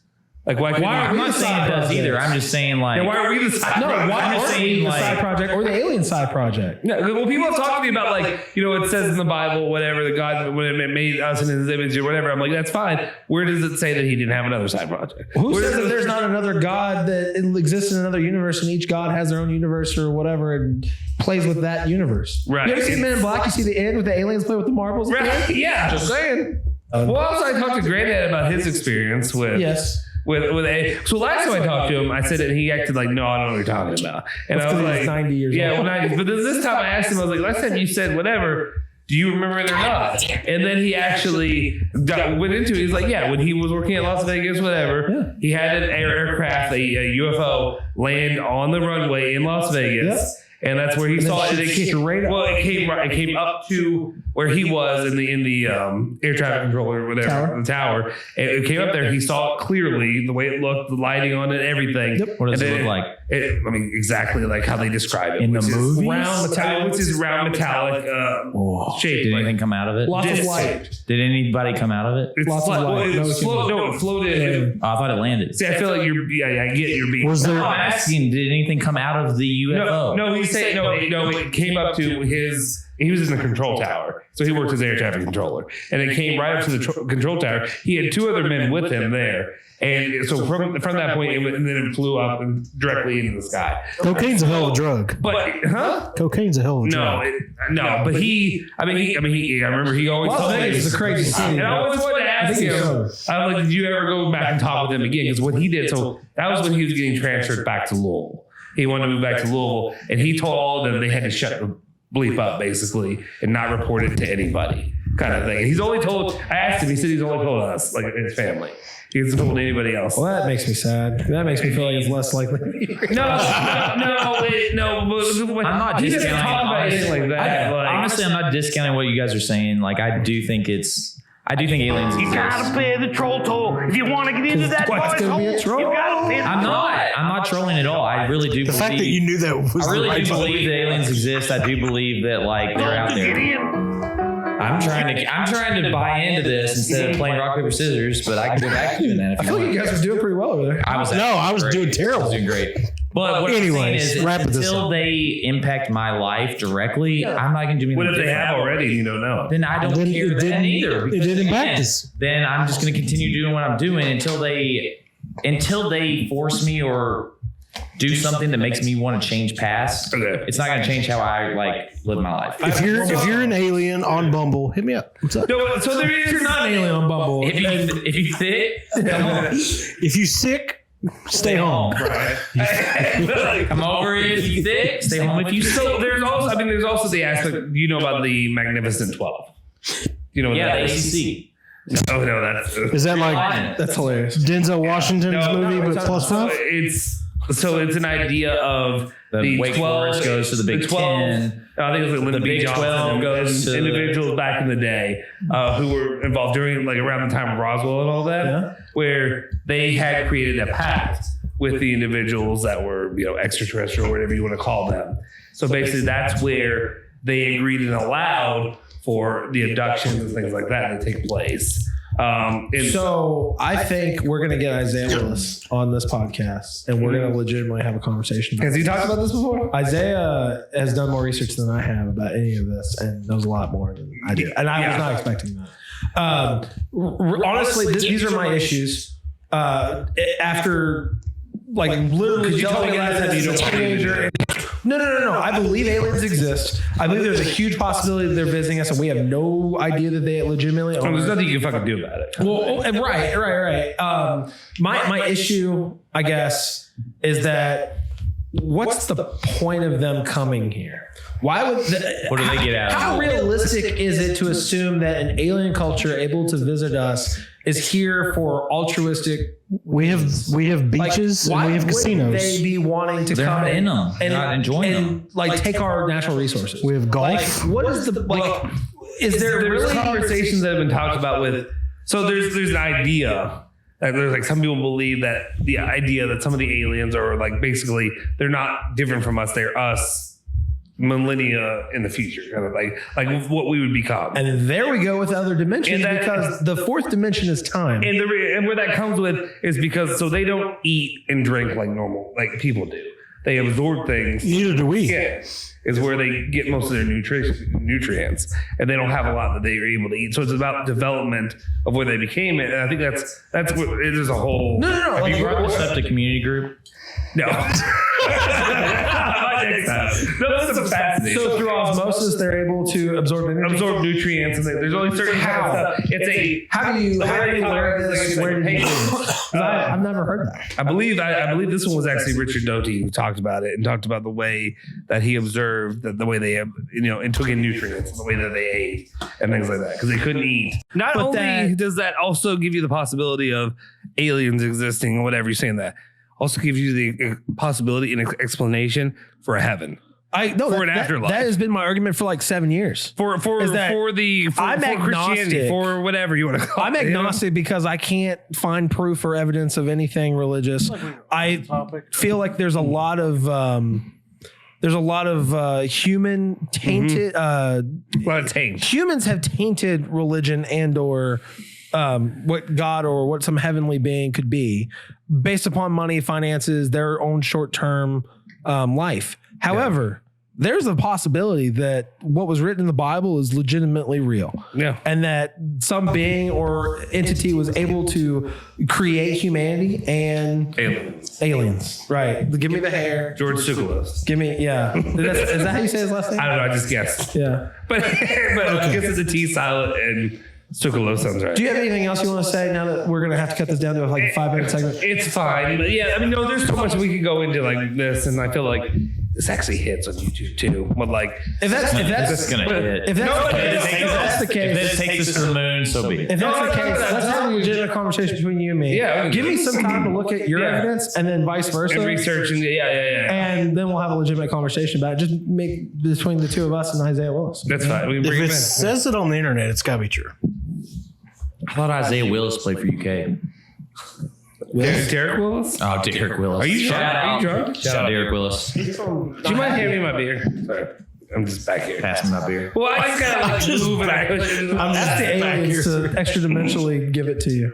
Anyway, All right, so I got something tugging on my balls, and I'm going to make it really, really quick because we got some other things to talk about. Where are the fucking cookies? Yevgeny Prigozhin was able to steamroll his way into Russia from Ukraine's war zone. Is that the Wagner guy? Yes, the Wagner group military Wagner. leader, Wagner. Wagner. Glad you asked that Please. question because I had no idea. who you're talking Wagner. I will respect the I don't respect him. Eastern European way of using words. Isn't Russia technically in Asia? Yevgeny Prigozhin, yes, but not Moscow. Moscow is really in Eastern Europe, but yeah. So anyway, Yevgeny Prigozhin steamrolls his way through Russia to Rostov-on-Don or whatever the hell it's called. And noted which is, war criminal. now a noted war criminal. Even before that. Well, right, of course. But I mean, he was funded by Putin. And as long as Putin says it's fine, it's no big deal. He's actively going against Putin.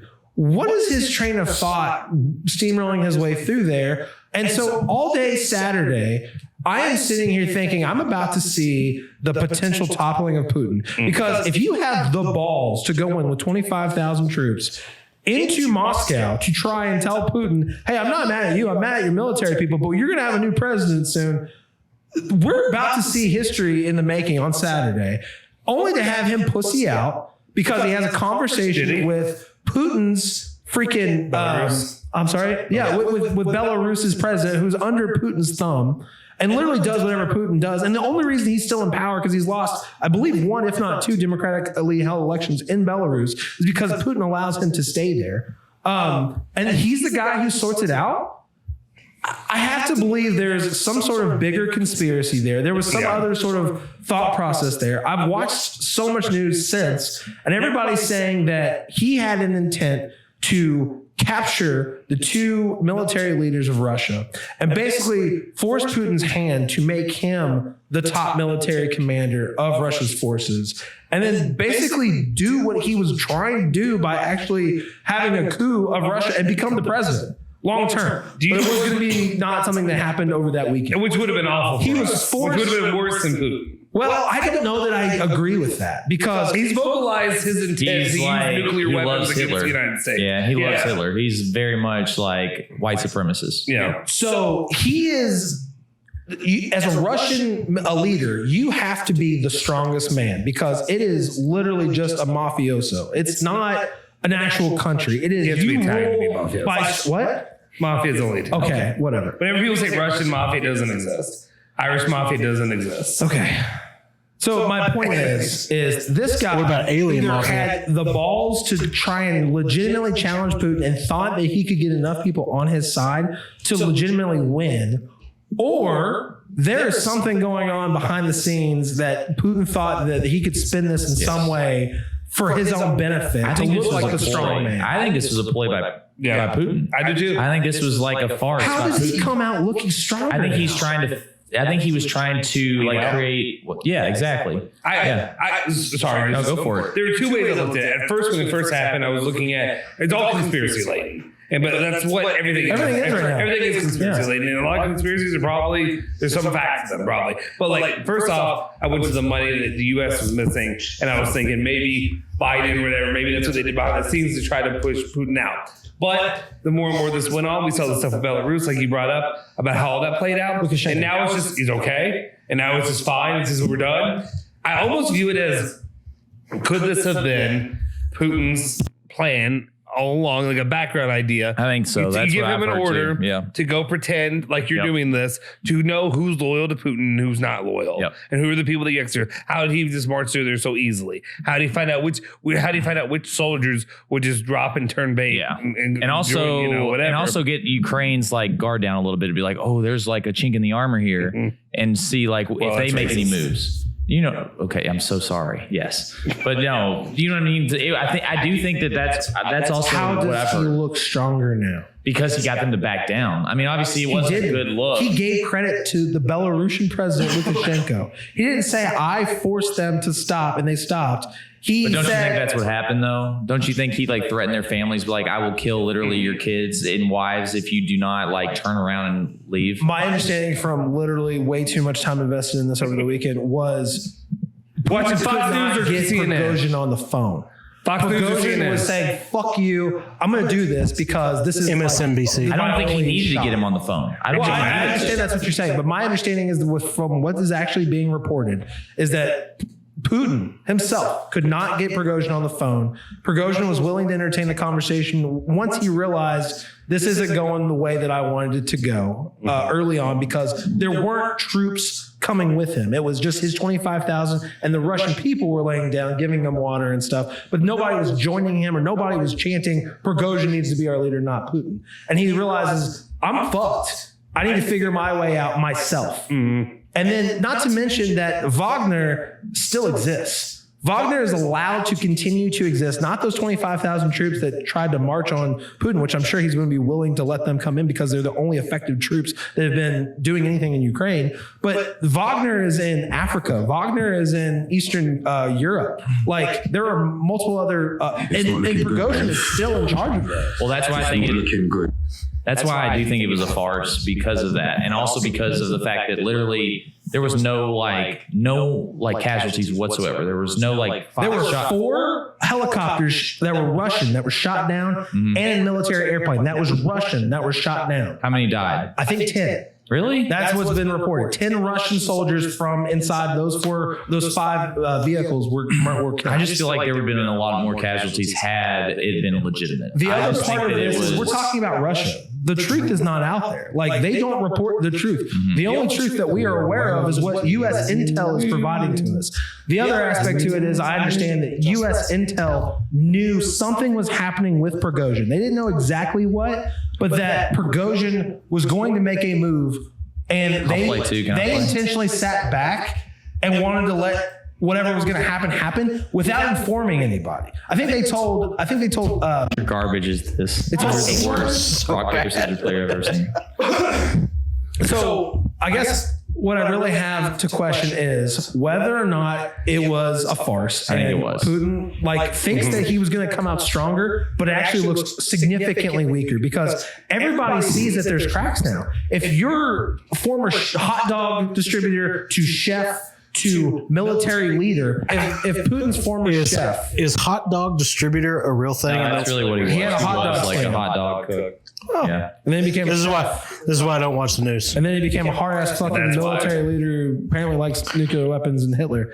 Like, I genuinely, he was preaching the truth to the Ukraine or to the Russian people. He was saying, do you understand that Putin was misguided? He didn't know that he was doing this, but the military guided him to believe that Ukraine was doing these atrocities against Russian speakers. And so now it's time for us to actually lay down the law. But then what was the point? What was We the point? thought the point on Saturday was he is actually going to tell the truth to the Russian people. The Russian people are going to be like, thank fucking God, somebody with the military might to be able to actually do something against Putin is actually going to say what the Western countries are saying.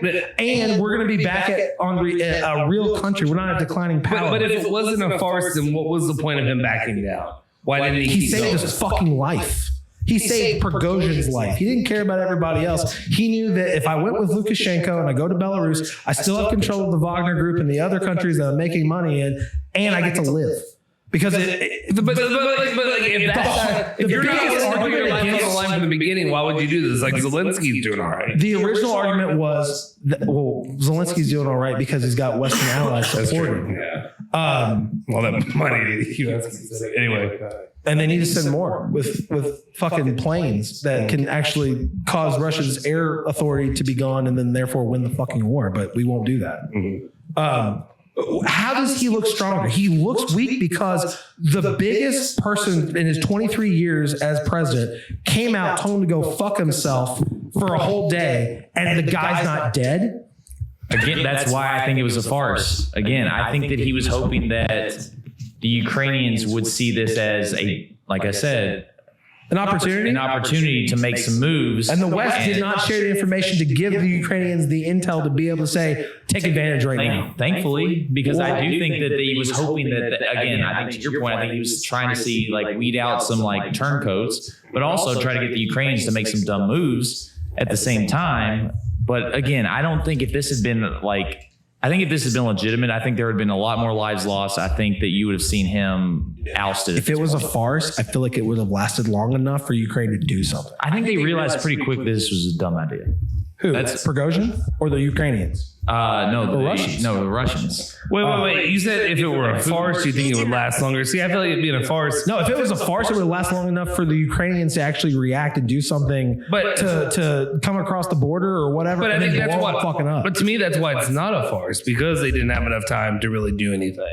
Because if it when I say a farce, what I mean is, if Putin planned this, this action, why would you want to allow the Ukrainians to have time to actually, get an upper hand? Let me also Sounds like there's a lot of shenanigans. Rostov on Don is literally on Ukraine's border. Okay. Mm-hmm. The next city up was Verestroika or Veranosh or Veranush or whatever the hell it's called.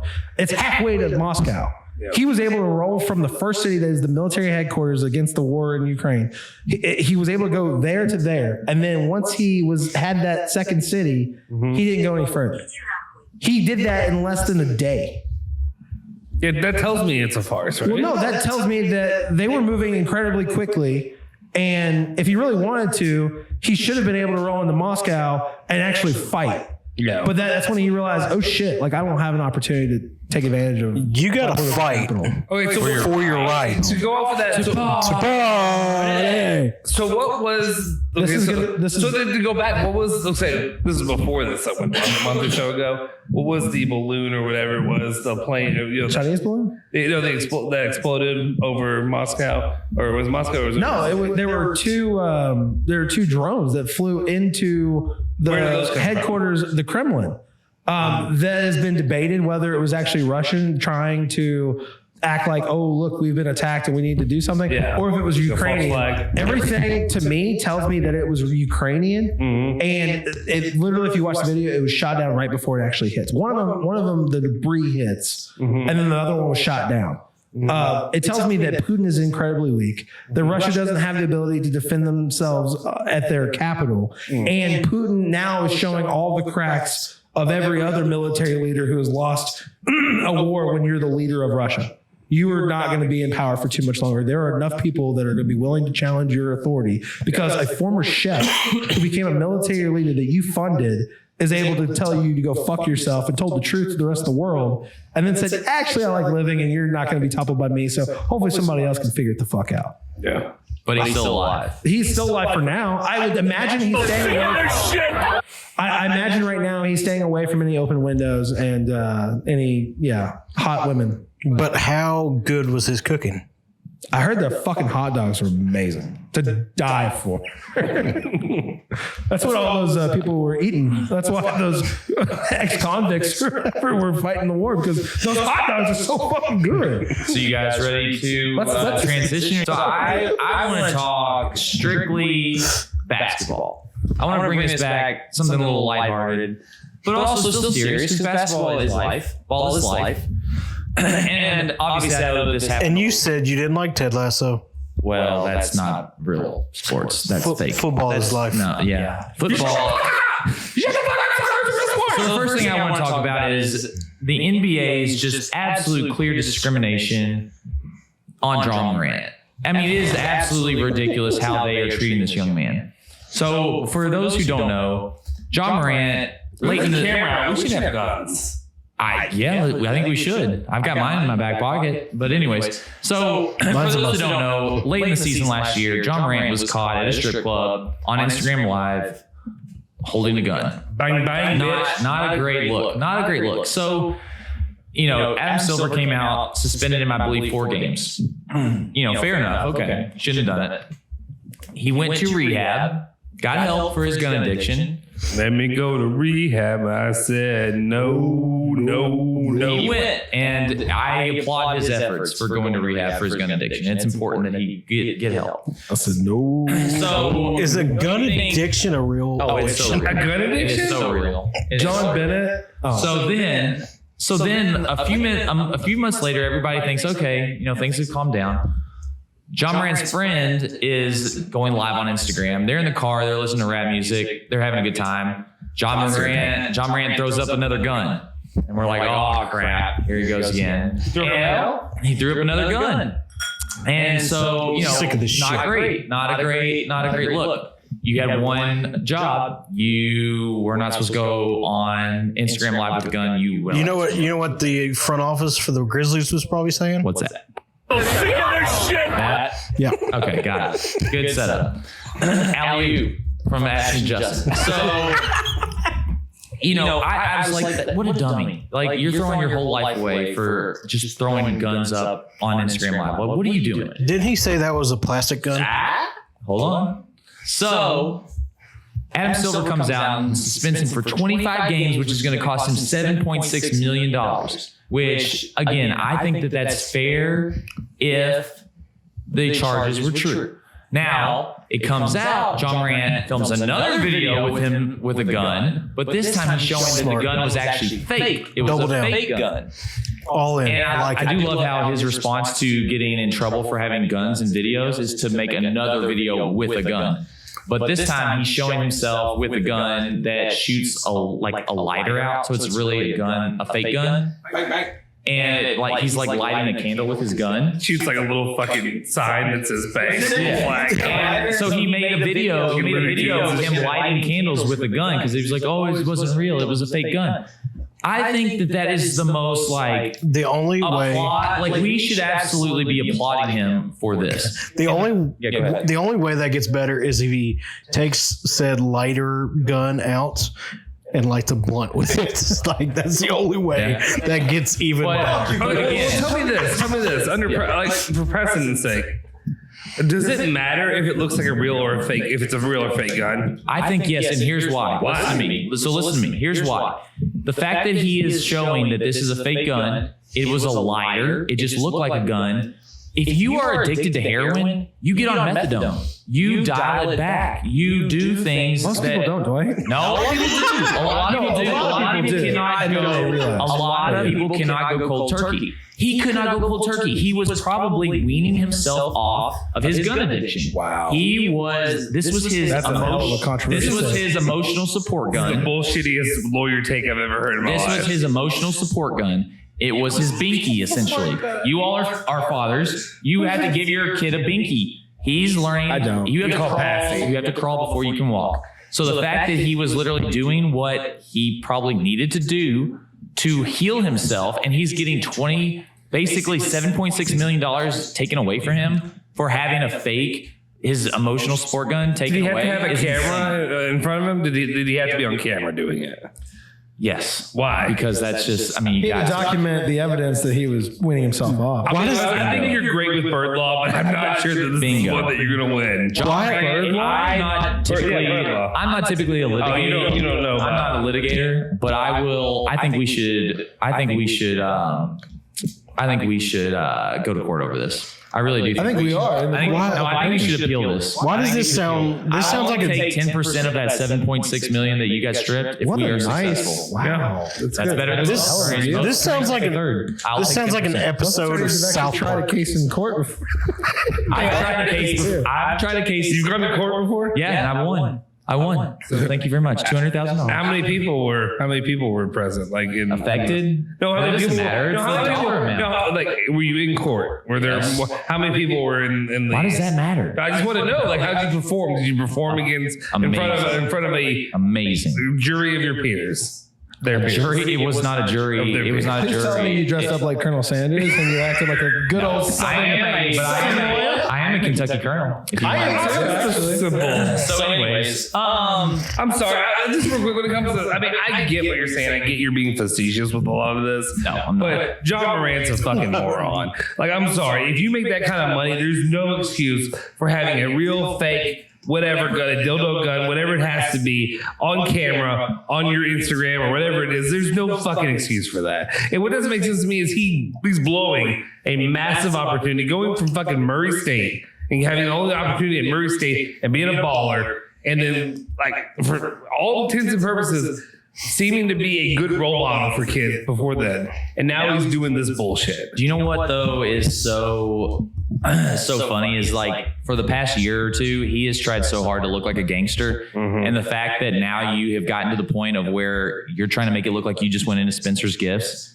to buy a toy gun, that's kind of sad. Like, I think all street cred that you were trying to build up, you just stripped it away to be like, I actually carry around a Spencer's Gift Fake gag gun. gift. Yeah. That is actually kind of that's kind of sad. So is it because is it because before this he had this kind of like soft, lovable persona that he wanted to get rid of that? Is that I don't understand. I think it's just bad influences, honestly. It's the worst, but but who is influencing him? Like, marketing wise, you have set up when you first entered the NBA, the perfect, everything was perfectly laid out. You were likable. You seemed like a good kid. You had no issues. A lot of people were like, who's this baller who came out of Murray State who was just lighting up the NBA? And the next thing you know, he's doing stupid shit. And it's just probably friends, honestly, just bad friends.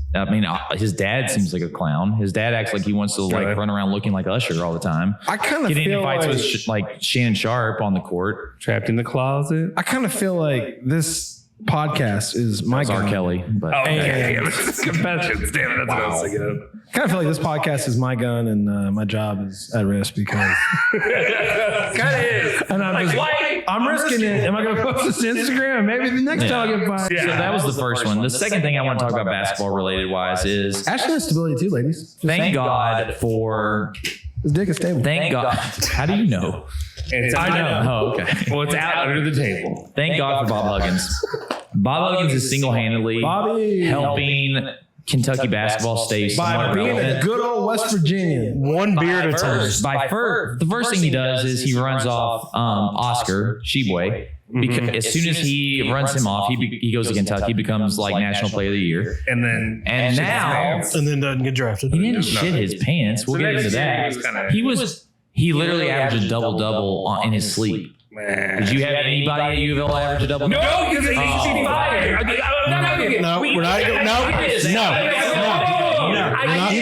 I get your inherent. Yeah, you're a double. I get your inherent response. We're not is doing to that. go attack Lowell. Because you're acting like he was terrible. He had a good game. That's He had okay. like 20 and 20. Okay, that's fine. You can do that. Wait, that's fine. I'm also attacking Louisville. I'm not. You can go. Just I know. I'm just saying. Hey. Sheboy was terrible last year. We're going off topic. We're going off topic. Underwhelming for what he should have been. He took his first year at Kentucky, he was National Player of the Year. So yes, he was not the National Player of the Year twice, but he was still He shit his pants very good at the end of the season. Look at the last game. Look at the last game when we lost to Kansas State. He was the only one. Obviously, yes, he was the only one. He got his stats. And you can scratch out of this conversation because his mic isn't in our headphones. All right, sorry. Go ahead. No, fuck off. But what I was saying. No. Go ahead. You got something. What do you got? No, I mean, you go and you're the National Player of the Year. Like, now you are targeted and it's harder to get your shots and stuff like that. And, you know, I it's feel like hard. they knew what they were rolling up on before he was national. Now, Everybody knows that I'm good now. I can't play well because everybody. okay, So you're saying if he would have said, "Oh, I'm going to transfer to Louisville my last year," you would have said no. We have no bigs. We need more. That's what we need some point guard. Okay. Bigs, we need the entire fucking team. I don't start me on Louisville because everybody's you got a decent recruiting class now. That's fine. KP can't fucking coach, so I don't. Back to your topic that we're Sorry, go off ahead. of now. I want to, like 7 topics. Bob Huggins is an alcoholic. We got it. for the fact that you're saying he had Allegedly. he shit his pants and had a down year. He averaged 16 and a half points, 13.7 rebounds. Any player in the country would take that. Any player in the country would take that. That's better than With LeBron? in college probably because he flunked out. He didn't even go. He was scared. LeBron's a bitch. So, but anyway, it's like, LeBron went to the NBA. LeBron went to the NBA because it's rigged, just like Wembanyama is rigged to go to San Antonio. So again, 16 and a half points, 13.7 rebounds, down year. Shucks, I wish I could get that. No, that's fine. You can get yours, but still, obviously, the eye test is not the same. That's the difference. The team overall, he did all. Yeah, the team didn't not pass. Yeah, okay. Like, I mean, they won more games in the tournament than they won the year before when he was the player of the year. Yeah. But regardless, thank God for Bob Huggins. Gave us Oscar Sheboy. Thank you, buddy. Then we're looking for a big. We can't find one in the transfer portal. Our other big that's supposed to be a freshman, he's hurt. And then good old Bob. He just has to get a DUI on like the most insane level possible. Not only did he get a DUI, he blew a .21. Where you at? He thought he was Pittsburgh? He thought he Columbus? was in Columbus and was in Pittsburgh. That's how drunk this man was. Was that the cop was like, "Do you know driving fine too. Do you know where? Yeah. Well, no. saw Bobby B. But he wasn't pulled over. The cop saw that his tire was completely slashed because he was driving on curves and stuff. Pulled him over. Was like, "Do you know where you are?" And he goes, "Columbus." And they're like, "Oh." Did you see his daughter's? The backseat of his car loaded with beer cans. Did you see his daughter's? His daughter tried to come out and was like, "He's a recycler. Like he likes the earth. That's why all those cans were in his car." She could help me with my John Moran case. You're telling me that Bobby had another DUI, right? He's had two. This is his second. Okay. And I'm sure he's only driven drunk twice. he was just like, fuck it. Like, I'm just going to resign. Or do you think We had an issue that we talked about a couple weeks ago. Well, but and I think it all stems from that because no one properly helped him deal with the guilt that he was carrying from having that homosexual slur, and he couldn't He didn't kiss the guy. Because no one introduced him to that theory. He should have had like a fake beer can lighter like John Morant. Yeah, I mean, because he was carrying all that guilt around, he had nothing to do but drink himself into a DUI. Do you think into Columbus? if only another really attractive guy with a mullet would just kiss Bobby, he would have been better. so? He stepped away. Do you think? I mean, do you foresee him ever coming back and coaching? No, absolutely. No, he's old. Yeah, you have to come back. But my question is like, you don't think he's done. There's nothing he could do to get himself. He's going to be dead back in the 2-3 years. I think he's going to be dead in a few years. If the University of West Virginia won't let you drink and drive, nobody's going to let you drink and drive. I wish I could hear He said at the University of West Virginia. Well, go ahead. If you're going to resign from the University of West Virginia, I mean, where else are you going? Where are you going? You know, West Virginia is his people. He went there. I know, that's what I'm saying. Like that is like where he's like supposed to be. He's like God put him in West Virginia and they to be a leader for West Virginia. No, he like that's where he went to school. I know. Yeah. That's what I'm saying. Like there is no other place in the world for Bobby. So no, he's done. He's absolutely done. I hope we can pay him enough. As much as I do want to come get to you out in Louisville, I'll drive you home. Like I don't care. Make it up, Stories. He's not going to want anything of consequence. As much as I want to celebrate this, because again, we're getting a player we desperately needed, I don't think Trey Mitchell is going to be that great. No, I looked at some like. Well, I mean, you've got the 8 people on your roster. Yeah, I was going to say, better than no people. He's better than nobody. He's got body. He's 5 fouls. But I looked at the tape and I'm like, he's slow. He's not super athletic. I don't think he's going to like change the trajectory of UK season, but he is a big body. He's no Victor Wembanyama or whatever. And that's a great transition. So the Spurs, that's what I'm here for. the biggest NBA. We got to the meat of the topic that Ashton. I appreciate Ashton. You told me beforehand we're putting a time limit on this shit. Okay, so the most 45 minutes on aliens. The most important / like largest / most overhyped, not overhyped because we don't know, but hyped NBA project. Is it project? Prospect. Since LeBron. You're fucked. It's got to be since LeBron. I know what I'm drinking at least. You guys don't even fucking know. Okay. But anyways, the biggest prospect since LeBron, Victor Wembanyama, went to the Spurs. I sent you guys some It's rigged. because again. Anyways. NBA's rigged. What do you guys think about him though? Because I sent you guys some highlights. I'm on the edge of my seat to see, is he going to be as good as people say he is? Do you guys think he's going to be this like LeBron-like figure? Or do you think he's going to be more of a bust? I think he's going to bust. Tell me why. Bust. Tell me why. Why? I think in about 3 years, some chicks tweet and say, "Remember you? I'll let you spit in my mouth." It'd be like a Zion. He's spitting in my mouth with Yama. I've this motherfucker before. Yes, you have. I've texted you. I've texted you about him. I'm trying to get you guys to know ball like I know ball. I think he's going to be a good player. He's just so damn lengthy, awkward. Yeah. Like he's 7'5" and he can, but he can handle the ball. Yeah.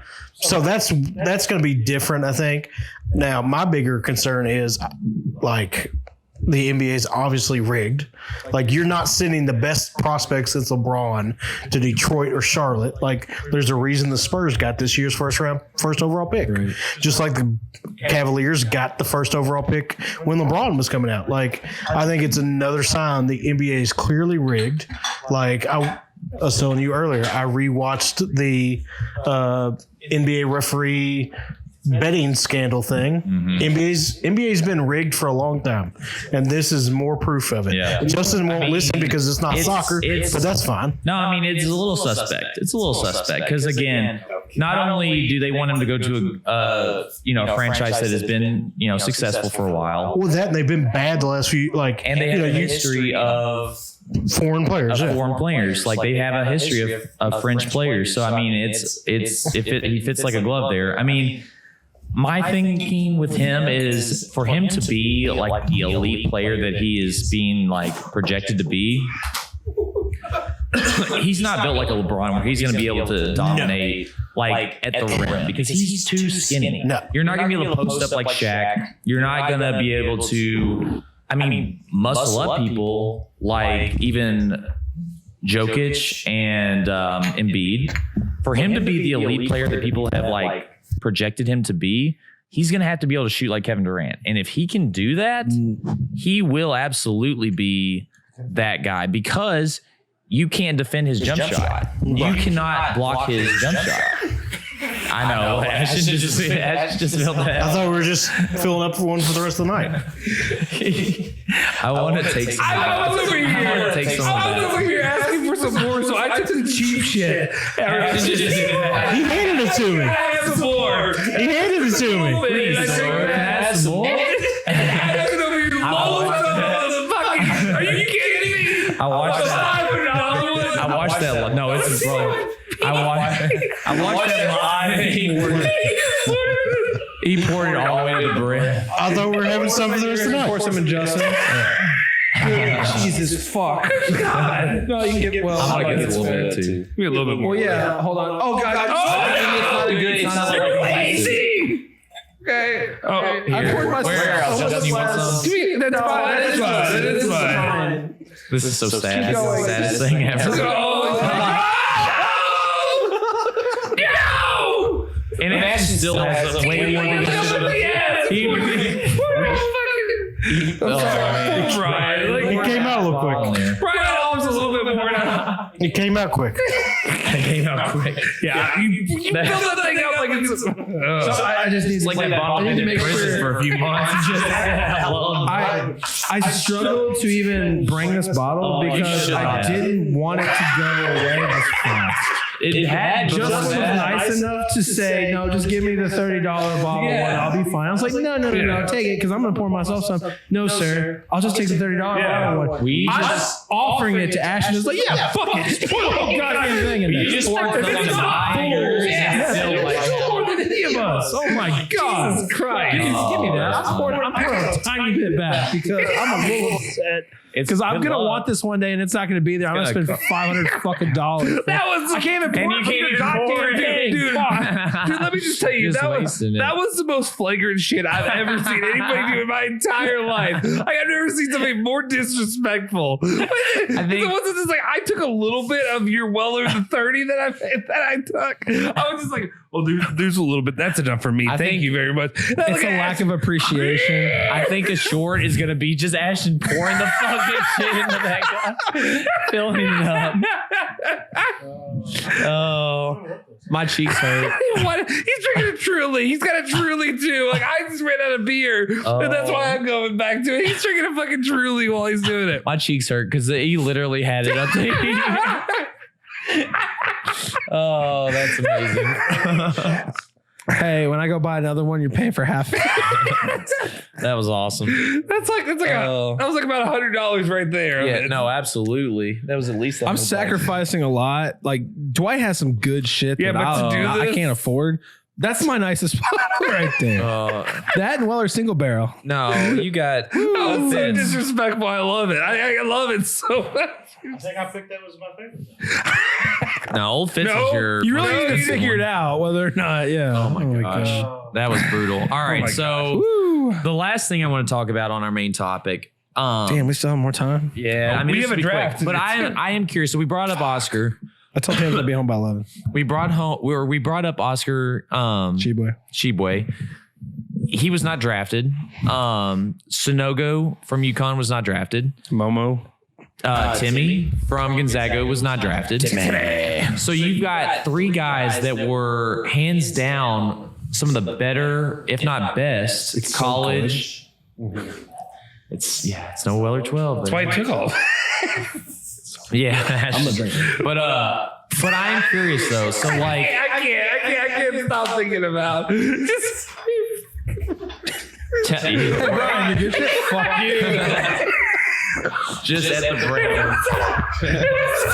I was being so nice. I was like, I'm getting some. Ashton deserves some. Why not, dude? You need to get some. That was the most disrespectful shit I've ever seen. Remember the last podcast Ashton was ever on?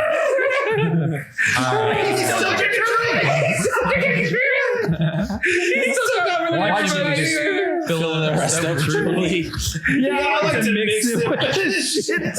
Oh no! He's upset, but it's so funny. It's some of the funny shit. You want some Sprite to mix? I'm like, so glad I got Coke. oh god. Anyways, all right. So back to it. So So three of the best college basketball players went undrafted, which is unheard of. Like even Oscar Tshiebwe, National Player of the Year, first National Player of the Year ever to go undrafted. Naismith, Player of the Year. So I'm curious what your thoughts are, because I have some, but I'm curious what your thoughts are as to why are today's best college basketball players not translating to becoming successful NBA players? I think it's clear. All right, go for it. They're not aliens. And the rest are? Yeah, Monster. Like, Space Jam. Yeah. There's a documentary about basketball and aliens. And they've stolen their power and they've transferred it into Monstars. No, everything now when it comes to college sports or when it comes to professional sports is based off of a confluence of like what is determined to be potential in a player, and then also all the other back workings when it comes to all the representation. So are you saying that not necessarily the best players are going in the NBA? Like, are you saying that these players truly are the best basketball players, but they don't show enough potential? So you think that actually the best basketball players are not actually in the NBA? I think they're getting penalized for playing long term in college sports. They're playing as long as they are. Drew Timme, well, Drew's also white, so that's one of them. He's a white athlete. Oscar Tshiebwe's game, I guess it's also when it comes to the NBA, I'm not a big NBA guy. To be clear, I am. You are. I guess it's just such a different game. Maybe more college, more clearly translates to like a European game than it does maybe the NBA game. Just because the way that it's developed, the level of talent you have, just the talent pool you can go after too. Like I said, now you have all these European players, you have African players, you have whoever that are coming in and that can come straight to the NBA that don't have to go through the college BS. So I think my personal opinion is I think guys like Tshiebwe, who I mean, what is it about Tshiebwe that you personally would say that why does it not work? Why does it not work? Yeah, why do you think it won't work for the NBA? So I think, and before I get into that though, I want to see, Ashton, do you have any thoughts as to why you're seeing like the best college players not necessarily becoming the best NBA players? I think it's a little bit of two things. One, some of your best players aren't going to college; they're going to the G League, because now they're going and jumping, which I think that'll kind of stop a little bit with NIL. I think that helps colleges get some of those guys. But you look at college and NBA, the game, it's very different. Like Tshiebwe in college, that game doesn't necessarily translate to what the NBA looks like right now. 15, 20 years ago, he's probably a top 10 pick. Guys like Shaq, Dwight Howard, those aren't really getting picked up anymore. So what's the NBA looking for? If you're a 5, you need to be able to shoot 3-pointers. Like you look at Jokic, be insanely athletic. Yeah, like Jokic, whatever his name is. Like he was drafted 41st overall or something like that. Like he is kind of even he can kind of go out and shoot a little bit. He can shoot amazing. Like, great shooter. You look at Tshiebwe, he's a great college basketball player. Yeah, he's great in the paint. He's going to get you, like you said, 15 and 20 or 15 and 10 a night. That's not he can. I think he can come off. Who do you sign with the Pacers? Yeah. He can come off the bench. Summer league, so he can get drafted. Yeah. Right. But he can come off the bench if he makes the team, and he can get you 6 fouls and he can get you 7 or 8 rebounds.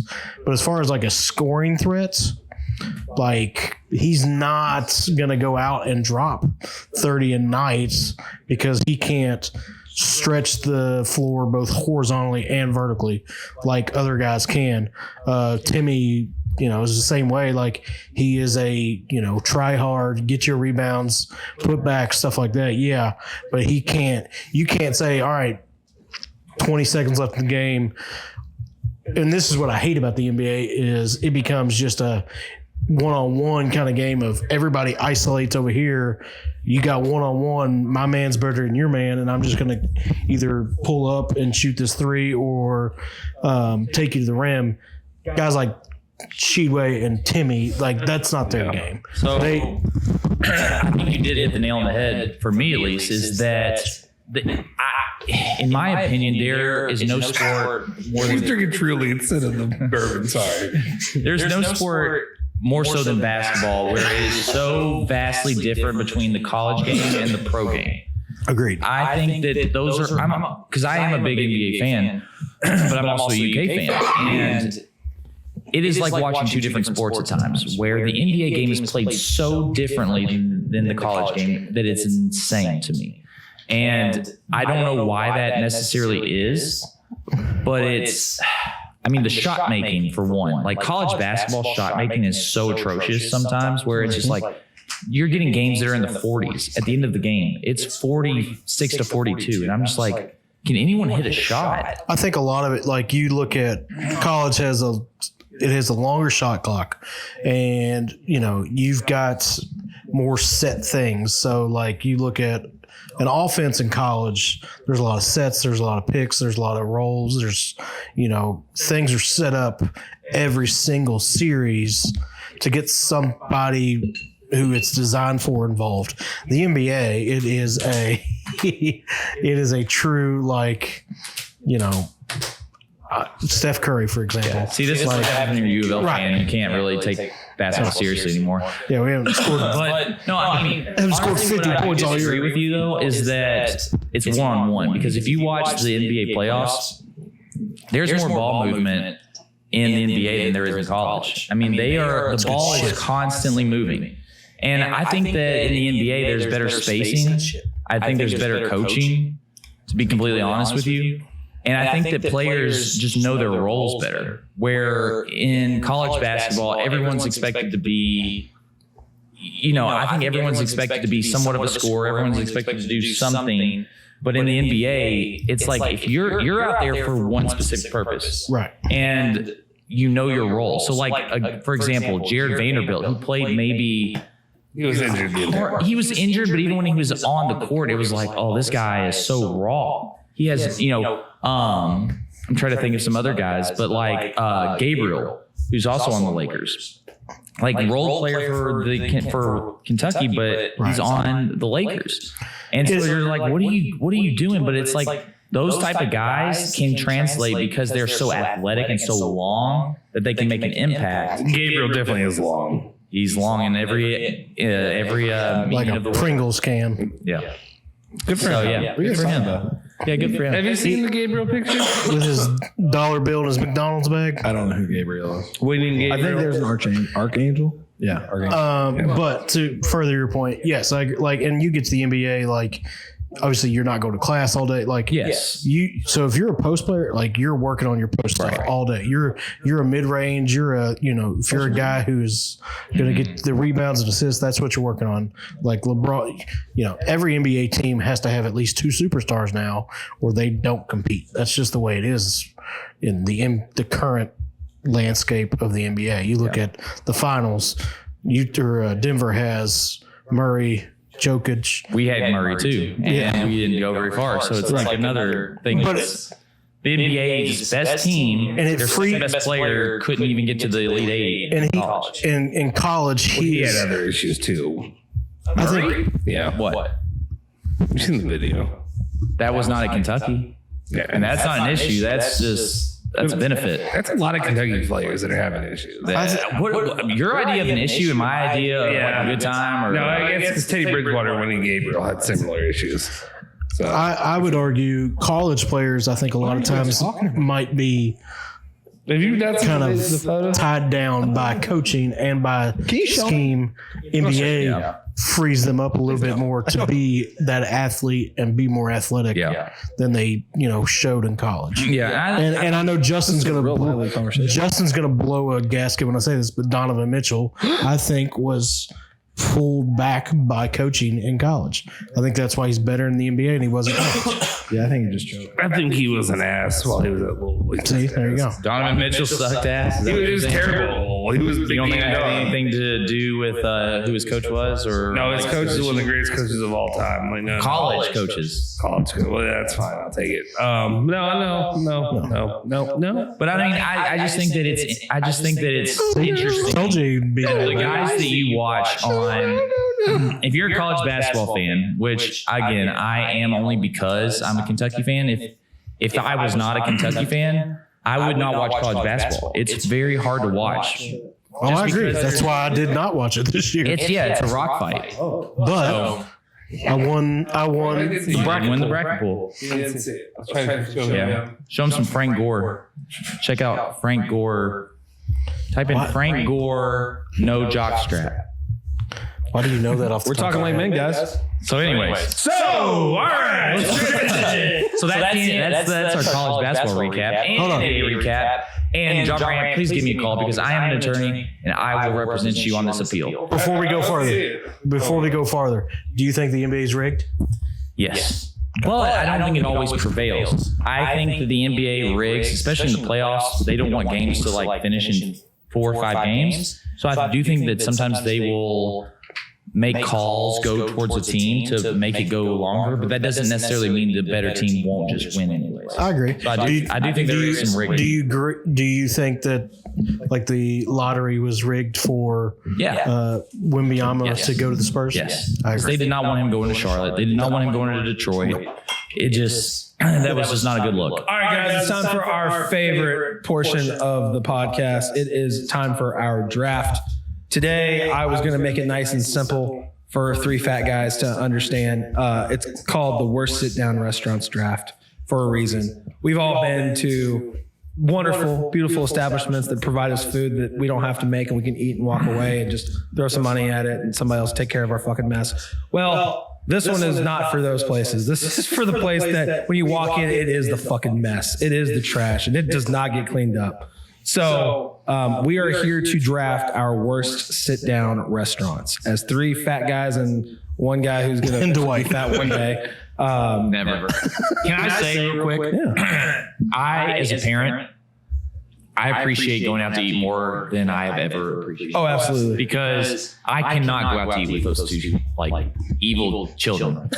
Like I've never appreciated so much when I'm just able to sit down with my wife or my friends and enjoy a meal. Yeah. It's amazing. Do you remember the days where you just go and you just walk in, sit your ass down, and enjoy And it? life is so unfair because there was only a 3-year window where I was able to do that because prior to that I couldn't afford to go to like sit down restaurants. And then I could afford it. And then 3 years later I have kids and then it's like not socially acceptable. You can't physically or mentally afford it. Because they are going to just trash the place and make you look like the biggest jerk ever for bringing them. So even these terrible places that we're going to list, I would go there in a heartbeat if I could. You guys make having kids sound really fun.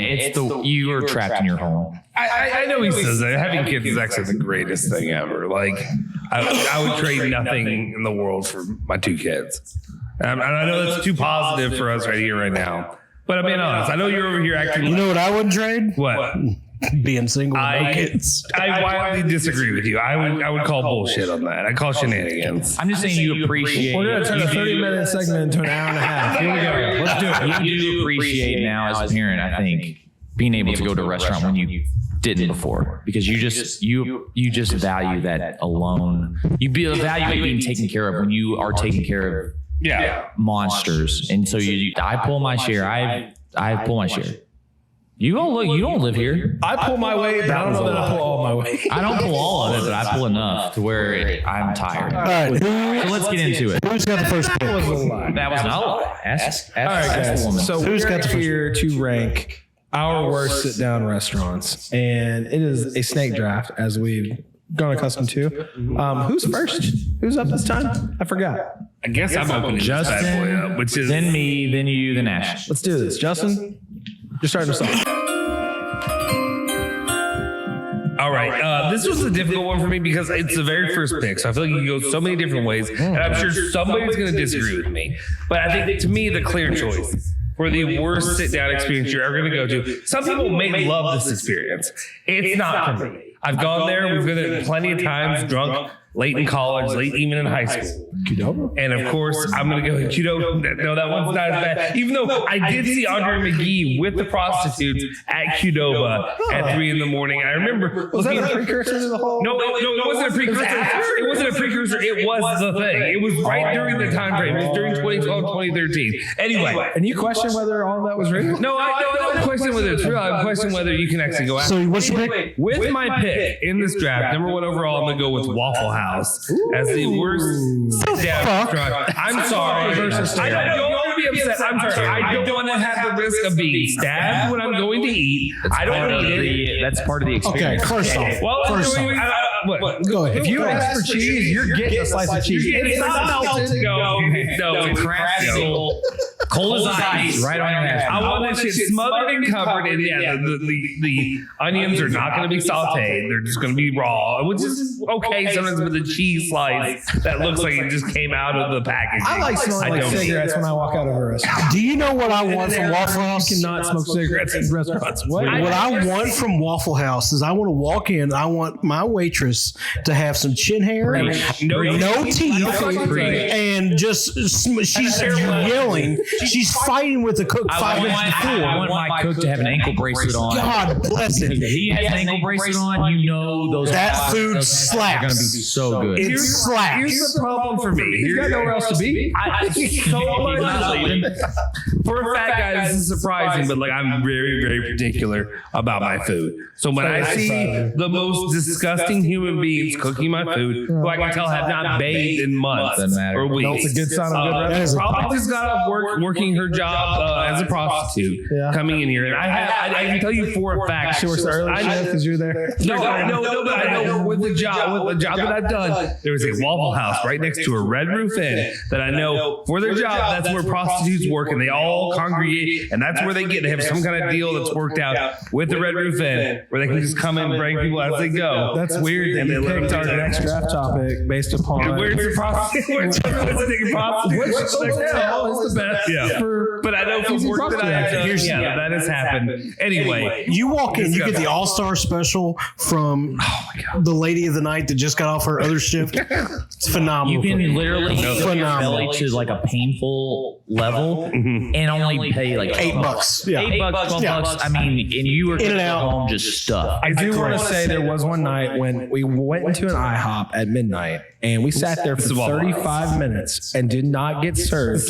And we decided, fuck it, we're going to Waffle House. And you know what I got? My Fucking amazing within food. 15 minutes. Yep. It was hot, kind of. Was it good? Not really. But did I get food? I got fucking Yes. food. I love I'll pick Waffle House over Absolutely.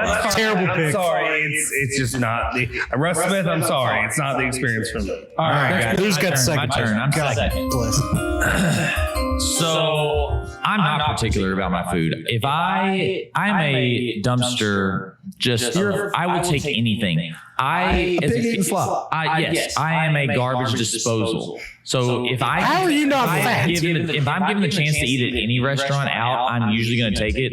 There's only maybe 2 or 3 out there where I will turn it down. This is one of those. Golden Corral. Number 1, I refuse to go to a Golden Corral. But they have, My number 4 is going. And I will tell. They have a cheese fountain and a chocolate. Listen to me. Every single thing on their menu is the same thing. None of it is real food. Mm-hmm. Their chicken, their steak, their beef. It's all the same. It is all a laboratory experiment that tastes somewhat like what they are telling you it is. It is rubber. They are selling you rubber that has flavoring of beef or chicken or lobster. You're not getting lobster? This is At Golden Corral? The mac and cheese there is god awful. Disgusting. I mean, this is the same kind of food that we grew up in the American public school system that they served you. The rubber chicken patties. It all tastes. Oh my god. It tastes like Floor pizza. It all tastes like rubber with Windex sprayed on it. It's what it not reminds me of. good. It's like everything has been sprayed with Windex. Time out. I refuse. Is this all buffets or is this specifically Golden Corral. So I There have a are question. some good buffets, not Golden Corral. Did you ever go to Hometown Buffet? The pizza place? No. hometown buffet. Yeah, I did. It was better. Better than Golden Corral. It went out of business. Now it's a Japanese, Chinese, whatever I went there restaurant. as a kid. And it was okay. It Justin, wasn't great. We had Thanksgiving there. I saw that Thanksgiving that my grandmother passed away, and Justin saw his ex-girlfriend there at the same time. Her with her family there. Yeah. And we knew that it was high class because they were there. So it wasn't bad. It wasn't bad. But Golden Corral is on a pretty bad. Again, there's very few restaurants where I would rather eat at home than eat at that restaurant. I refuse to enter a Golden Corral because I don't trust that they are feeding me actual food. I think they are feeding me rubber or some type of like laboratory experiment that is flavored like the food they're saying it's going to be. I feel like your statements that you've made just now are going to apply to quite a few of these. Yeah. So Maybe real quick, outside of that, in the past, I remember during my bachelor party going down in Hilton. And Golden Corral. No. He was talking about him being a human waste disposal or whatever. Oh, Eating- okay. Just a disgusting human being. No. What? there's a chicken wing in the bed. No. There's a chicken wing in the bed. RIP. No, what I'm talking about is Dwight. We were leaving that brunch spot, and there was a fucking half-eaten breakfast burrito sitting on a plate. Flies were already around it, flying around there. My man takes the whole fucking burrito and eats it outside. No regard for his own health. Our waitress was being very negligent. She was ignoring us, and that burrito We was already very ate good. We cashed out. It looked delicious. That's not as bad as Outside. Yeah. that's not as bad as Brian eating the other burger at Five Guys. He had- This is Same trip. That was this is much worse. Mine was a burrito. Mine was a one that I didn't want that had mushrooms on it, so Brian took it. I took the mushrooms off. Yeah, that's not. but he ate two Five Guys burgers. He never knew or met I his soul. took a It was bite. eaten. I took a bite that was not in the area. No, he ate the whole burrito. You ate the rest of the burrito. I think You guys pulled me away from the plate. I went and started eating it. got the whole burrito. So anyways, Golden Corral, garbage. Third overall pick, Brian. With the third overall pick, this is like a given. Everybody who's ever heard of this place doesn't want to ever go back unless you live in a rural town in the middle of Pittsburgh, I think Oklahoma, and I think Kentucky, where we are. Ponderosa Steakhouse. Those are still around? There's a my boss. Think of Always Sunny. Ponderosa, the chick, with like stinky tooth, dead tooth. Is it the cat lady? The cat lady? Yeah. Ponderosa will not die. They're like the cockroaches that reside inside of all of them. They are only existing in small towns now.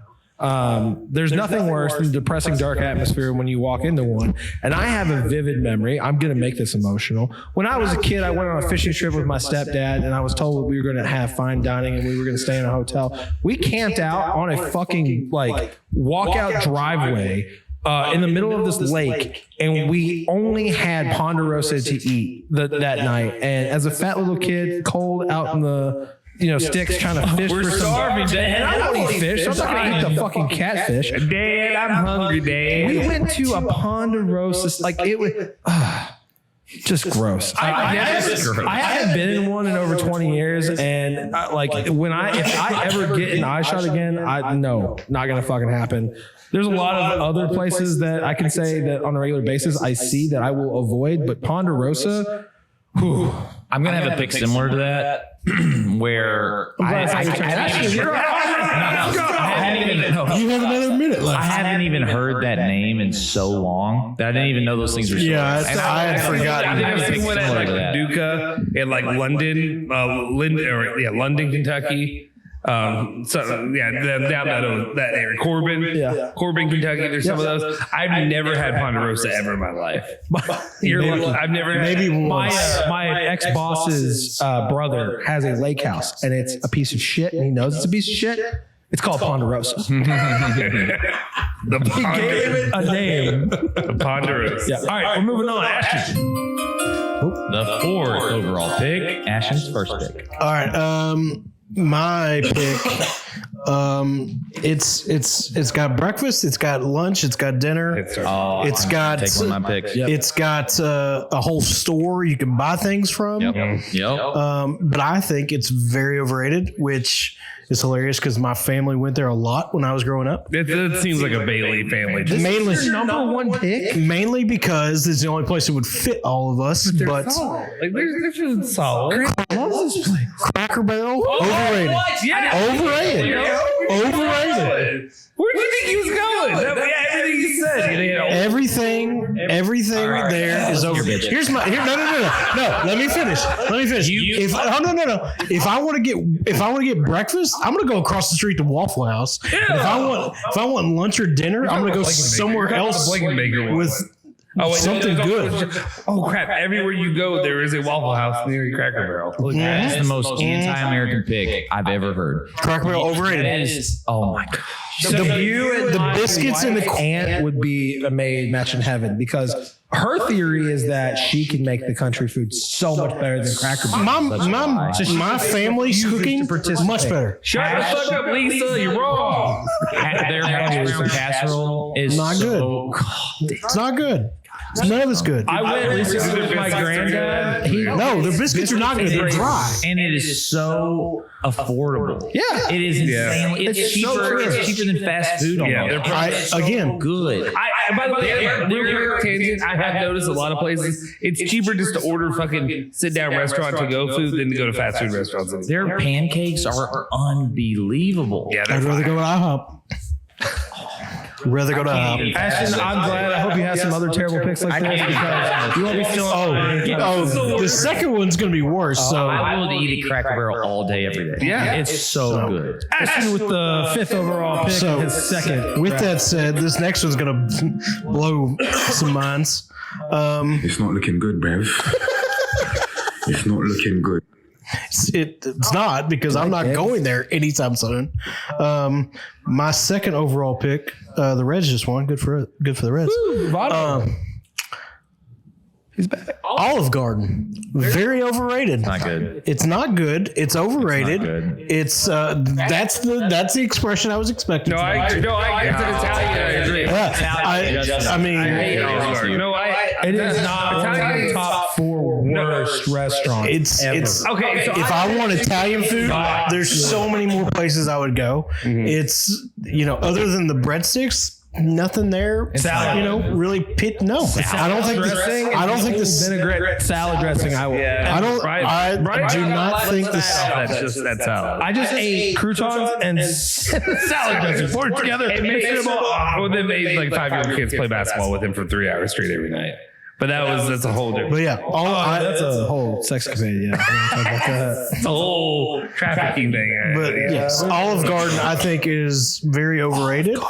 And just no. Justin is an Olive Garden like Italian. No, no. Being real. I hate. Okay, I was expecting him to just blow his lid. I was too. no. See, that's funny because that's how little you know. Okay, the Italian community here, but the Italian American community. Oh, is that who you speak for right now? Spies. No, I don't because I don't fully agree with it. I understand why they say that because if you have access to good Italian food, you would never eat Olive Garden. So like you would. Fazoli's? You go to Fazoli's. Well, Fazoli's is on my list because to me, I thought about Olive Garden. Fazoli's is the shit of the shit. So I'm gonna wait because that made me on my list. fucking breadsticks. No, Those breadsticks are good. You don't remember being little? No, they're not. No, they're not. You're the only reason not to go to Fazoli's. I never went. No, Fazoli's is not good. Justin always would eat with breadsticks. Okay. Can I offer you guys some more breadsticks? Yes, please. No, but okay. No, Olive Garden. Can I get you a little gabagool? I like the Parmesan. Anyway, the Olive Garden is a bad pick when you have Fazoli's out there. Olive Garden, though, is not a bad pick for bad. Fazoli's has a drive-through. But I feel like, here's the thing. When I think of Fazoli's, I don't think. First of all, this whole thing, the most confusing part is I feel like Olive Garden is definitely one of the locations that would be a Bailey family. We're going out. We got to get dressed up to the nines. Too far away. This is. They're not driving with us. No, we've already gone over that pick. That was. Let's go to Olive Garden. You guys want to get kicked out of the Olive Garden? I still cannot believe you put Cracker Barrel on there. That's insane. That's nuts, especially considering where you and I live, where that's one of the closest sit-down restaurants. Again, if I want that kind of food, there's 85 people in my family that can cook better food than that. Please tell me who in your family can cook hot brown or hash brown casserole, and I will buy it and I will do a blind comparison. I promise you they will not win. Incorrect. All right, who's got the next one? All right, with the 6th overall pick and Brian's 2nd draft pick, there is no difference. These two are the same establishment. Prove me wrong. Denny's and Bob Evans. You can't take two. What? They're the same. No. Whoa. No. Just making up your own rules now? They're the same. Pick one. Pick one. You got to pick one. They're not the same. They're not. My notes say, what's the difference? They're both awful. Waffle House is better. Why are you trying to be so hard? Why are you trying so hard to be You're honest? gonna make a pick. So Yeah, which one? You go pick one. I don't know the difference. Who has Bob Evans on theirs? I'm not I gonna. don't. Who has Denny's on theirs? Just pick one. Well, the Bob Evans closed in Simpsonville. It's now in Nepal. Which is a much better establishment. It But is. they, And I'm pretty sure that here, Hey, you're on the clock and you still have not made a pick. Denny's didn't even make it in the gas station in Waddy. with the 7th overall pick, we have Dwight. Seriously, what's your pick? Pick one. One of those. Whichever one somebody else No, has. we're not doing this. Come on, seriously. Like, I don't know the you difference. have to. You do know that there are two different restaurants. They have two different names. Okay, so They're pick the a same name. establishment. Pick a name. Take Bob Evans. Pick a name. Take Bob Evans. Bob Evans. I'm going to take Bobby in the spirit of West Virginia. Who's got the So next do you one? want to talk about it? That's it. They're garbage. Why is They're it awful. Why is it Why are you garbage? trying to be That's Waffle gonna be- House does a better job. Denny's and Bob Evans. I don't know their fucking menu because I've been there like 3 times like the last 10, 15 years. And each time I just want to fucking kill myself. I would say I had Bob Evans Denny's. back in the day. Denny's is better because that. You got the Grand Slam, right? Yeah, I mean Denny's has got the Grand Slam. It's You're making me want to filibuster this and just make this go all night. Based on your attitude. Your attitude. What the fuck out. So anyway, all right. you took Bob Evans. He took Bob Evans. Until Dwight takes his pick. All right, so I actually did have Bob Evans. I'm Denny's then. Bob Okay. Evans. No, what the hell? No, you said Bob Evans. You said Bob Evans. So I'm not taking it because you said it. So with my second pick, this is kind of on the Ponderosa level where I don't think many people know what this restaurant is. But if you do, I'm sorry. And as a kid, this was another one where if my dad said, hey, we're going to go to this place, I would say, can we just go home? Oh, the place in Baghdad that you guys both love so much? Oh, Fuck off. That place sucked ass. So with my second pick, it's going to be Shoney's. Oh, And I don't know if you've ever heard of a Shoney's. Yeah. So there was a Shoney's. There was a Shoney's in my hometown, and it's not there anymore. And I don't even know where they are. No, in Shelbyville. There was one in Yep. Kind of around like First Baptist Church. No, I didn't know that. Yeah, I remember there were times when my dad would be like, yeah, you know, we're already here. Let's just like hop to Shoney's. I'm like, no, because if you go there, I'm not going to order anything because I refuse. I literally refuse to eat there. And that's how bad the food was. It was where the only people that ate there were over the age of 60. yes. And I just was like, what do you guys see in this? Do you like the soup? What do you like for them? What do you like? They're gonna be dead soon, and it's the only thing And they I do. hope Shoney's dies with them. All those people, I hope Shoney's dies with them. I genuinely believe there are chain disgusting. restaurants that are waiting people out to everything go out of business Yeah. because that's the only I thing never they ate do. anything from Shoney's there that wasn't like soup, salad, crackers. Like, I think they had a steak on the menu, Did but they no have one a bear cared. as a mascot or something? What was the? Yeah, it was a bear. I remember- It was a bear. Yeah. And then Dad said, if you go to Shoney's, I will buy you that Nelly album. And I still said no. And that's when he quit going on that's- just like baseball. So anyways, Shoney's, gosh, I'm glad that you're nowhere near my residence anymore. That's my pick. Justin, back to you finally. Yeah, okay. With this one, see, I feel like everybody just likes to throw out names, so they've all kind of been covered now, even the ones that haven't been picked. So with this one, it's between two. I think I'm going to have to go, and I'm going to combat Ashton on this one. With my pick, it's going to be Fazoli's. Fazoli's is much worse if you want Italian food or what you want to call Italian food. It's disgusting. Gotta throw a flag. I Has hate drive-thru. Fazoli's. I don't disagree with Dwight. I Can just be. don't care. He does. He just wants this to be over. But I don't consider this to sit down because that's fine. Okay. I hate Fazoli's. Calipari probably loves Fazoli's because he likes to.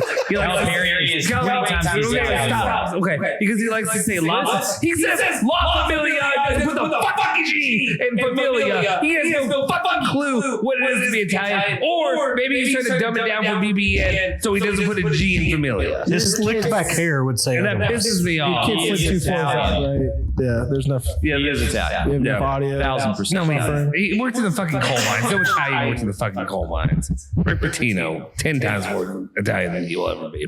Anyway, all 8 seconds in that to make restaurant. life happy, then I'll pick IHOP because it's the same as Waffle House. It sucks ass. The service is terrible. The people are pissed off that you're there. They don't want to serve you. You get there, no matter how empty, no matter how fucking empty IHOP is. I'm talking about now, not when we were kids. When we were kids, it used to be decent. Granddad was going to franchise one. But it was when you had to go out to fucking Texas and whatever. That's where they had them. We didn't have them. Did he just make two picks? But whenever you go, I'm talking about Texas.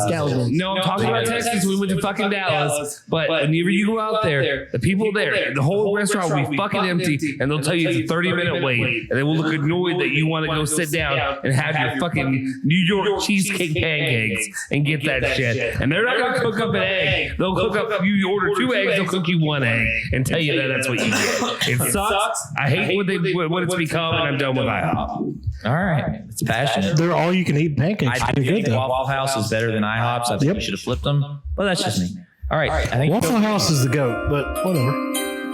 Cracker Barrel's pretty damn good too. So Fuck. Okay, I gotta look at my list now because Zola's came off. Okay, I'm gonna go one of these two.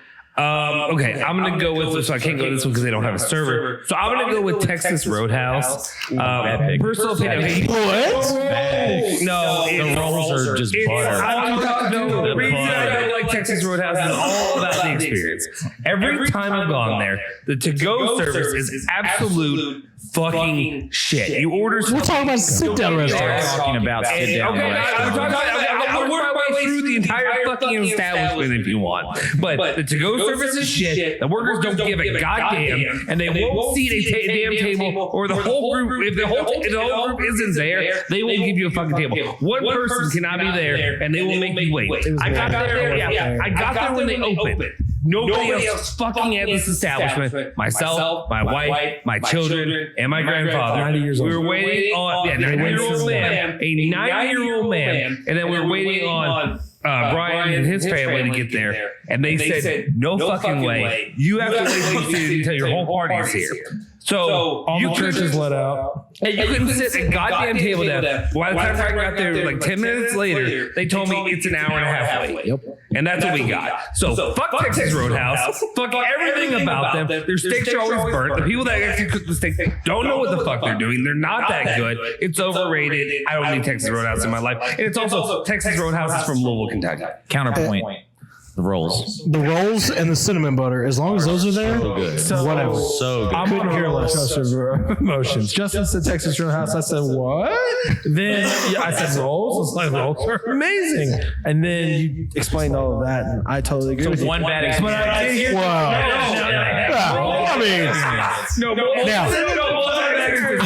Every to-go order sucks fucking dick. I don't know how hard it is to put in a to-go order. See, the reason I say so every year. Maybe you should go in and sit down. Every year, my wife's grandmother gives us gift cards because they have to run her organization in Madison, Indiana. So we get gift cards to fucking Texas Roadhouse. And every single time I put an order in, the website doesn't want to work. I call in, and then they tell me it'll take 3 fucking hours to create a goddamn steak. When last time I worked in a restaurant, last time that I worked at B-Dubs back in the day, if you didn't have it done within 12 minutes, you're a fucking failure. Now, maybe 3 hours is a shit. Maybe you should take your wife out one time and not bring it to her. That was a lie. No, that was factual. Texas Roadhouse. Texas Roadhouse is good. It's great. It's good. Your booty cheek. I'm sorry. Cattleman's better. You know how many? Oh yeah, I have like 15 seconds left. Cattleman's is better. There's so many other steakhouses that you can go to. Cattleman's. Oh, Cattleman's in Louisville, not your bullshit Cattleman's. They both suck. But no, it's better than Texas Roadhouse. Texas Roadhouse can suck these nuts. Those rolls. Send us rolls. Here's my take. If there is, regardless of how bad a restaurant is, if there is one menu item that is objectively fire, it can't make this list for me. No. Because even like I'll give you an example. Rolls don't count. I'll give you an example, and I hope that nobody takes this, but like I don't think Outback is very good. But Bloomin' Onion. I'm like, Bloomin' Onion. Like, how am I gonna? If someone brings that up, what am I gonna say? I'm like, yeah, you're right. Tamsin and I have a history with Outback, and it's gotten progressively worse. And I'm not a fan of the Bloomin' Onion, but I am a huge fan of their rolls. Outback's Red Lobster. I'm like, I want to walk into one. Don't say biscuits. Don't you say that. Cheese biscuits, them cheddar biscuits. all right. Next. In general, and I haven't been. I have been in a Red Lobster since I was like 10. Dwight and his family just went down to Destin and down to Florida, and they went to a Red Lobster. But hey, those biscuits. All right. Did you go to the back porch? It's all you can eat cheddar biscuits. No, we didn't. Oh, it's so good. All right. So Those were this good. is my third pick. I'm gonna go with the knockoff B-Dubs Beef O'Brady's. I think Beef O'Brady's is trash. I think that shit is so trash. Yeah.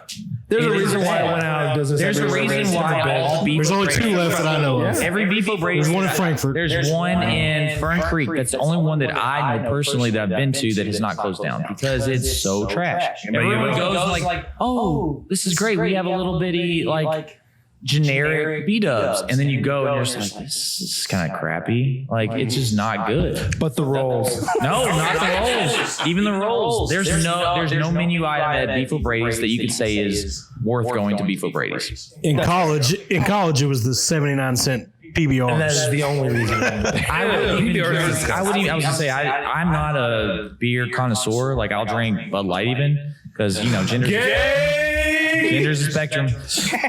But PBR is always gross to me. I always thought it was like chalk. It's like chalk beer. It's bad. It's not drinking something so bad. It's not great, but it puts. Because it's like, oh, this is a cool can. It's a cool can. It's a fashionable thing of like, this thing is such shit. You should drink it. It's trendy. Yeah. It's not good. It's so bad. Yeah, it's the worst. It's thing. so bad. It puts hair on your chest. Another thing I think that always like hurt Beef O'Brady's is if you go in there and you look at like the people that are there, the other patrons, you're just like, is this who I'm associating with? Look at the staff. The staff looks like C-tier B-Dubs. Yeah, I'm just like, oh man, B-Dubs is not a good restaurant. C-tier version of me. Like acceptable. It's bad. You're A-tier, dude. Yeah. I was A-tier. Look at me. So I'm gonna go Beef S-tier. O'Brady's. Sorry, that's how the tiers are. Oh, okay. Yeah, no, I wouldn't want to put you down one level. Trash. Beef All right, O'Brady's that's a trash. fair- That's fine. You're not gonna get an argument from me. Am I agree. next? It's Their barbecue burgers. And it is now Brian. Speaking of which, just real quick before Brian goes, B-Dubs got rid of the fucking Jack Daddy burger, and it was fucking fire. Don't know what that is. It gives you a heart attack. It's a cheeseburger that has pulled pork, barbecue sauce, with onion ring on it. And like the first time I saw it, I was like, "This looks like I'm gonna die." And then I had it, and I was like, "I went to heaven. I died. I went right to heaven." I do want to say one thing about B-Dubs though that gives me pause. I love B-Dubs. The thing about the people that are there a lot are just mad. Not you. I Not you. I know. I'm not talking about you, but every time I've gone to B-Dub, there's someone who is one more meal away from death. Like to the extent of their shirts don't cover their stomach. No, you're good. But at the same time, I'm like, is this good because it's deathly unhealthy? Yes. And so that's my only concern with B-Dubs. I will say this: People that are literally moments from death. I will say this as somebody who worked there for 5 years. There are people that shocked me that were in like that looked like they were in okay health. At least they maybe their cholesterol you couldn't see it, right? But like we're there every fucking day, and they die. And like no, they don't. They're still there. No, like it shocked me. I was like, how are you eating this every day? I worked there and I didn't eat it every day. Or I had to like get a salad instead of getting just the 12 barbecue wings with a salad and cheese ranch dressing. Yeah, I will say I do miss you working there in the summer and Brian and I showing up for the all you could eat. eats I wings. think that's all you can eat too. Speaking of which, people like Top 40 was there every Are we over 3 minutes? I feel like we're over. Oh yeah, Yeah, we're we all got right. to. So sorry. Okay, Brian, go ahead, hit the button that you hit already. But go ahead, hit it again. No, it's not gonna happen because I already hit it, and this is part of my You've thing. hit it like 7 times. So guys, Ashton, I'm gonna need you to pick up that glass right there. Oh my gosh. I'm gonna need you He's to pour already- it out on the floor. Because I'm pouring this out for my homies, guys. Number 3 is Applebee's. Oh, No, it's blasphemy. I know it's Okay. awful, That's a but bad pick. you know I have a lot to it's say true. about this. Applebee's quality has gone downhill so pretty much. Let me explain this, guys. I have a history of Applebee's. Brian was a fat kid. Brian didn't want to be fat. Like, he was a fat kid. Now I'm a fat adult. When I was a kid, I wanted to eat healthier, but I couldn't. And my mom brought me something spectacular. It's called a Caesar salad from Applebee's. And it wasn't that much healthier than everything else, but it had green stuff on it, so I ate it. And I've had a love affair with Caesar salad ever since, and Applebee's is the root cause of it. But they're done. Like, they are garbage. They're all They're over here. trash. No. Not only did they have a great Caesar salad, they used to have bone-in traditional wings. I swear to you now, they will beat any other traditional wings from any other restaurant for me. They were these little tiny baby things, but they had the perfect sauce. They had no breading. Like, it was as healthy as you could possibly get eating a chicken wing. And you can eat like 50 of them. And it's like, you don't think they did the same thing that B-Dubs did, but like 10 years earlier. They said, fuck off traditional wings. We're only going to sell boneless wings because this shit's a lot cheaper than actually murdering chicken. You have to go down Bardstown. You have to go to Bardstown Road. You have to go down Dixie Highway basically to go to an Applebee's. Middletown got rid of their Applebee's. That should say enough. Yeah. They're going downhill. Fern Creek, I think, is on their way out and removing the only Applebee's that I've gone to in the last 10 years. There's one in Frankfurt. It hurts me so much, but Applebee's, you know. Oh, yeah. They're not going anywhere. They're the Applebee's are not. They're going to be around forever. You know you're around for at most 15 more years. Nah, they're forever. And as soon as BBN will not let Applebee's die. Who? BBN, they love their Applebee's. They would. Yeah, whenever you say, like, is Lexington a big city? They have a country song. Yeah, They have a country song after them. Yeah,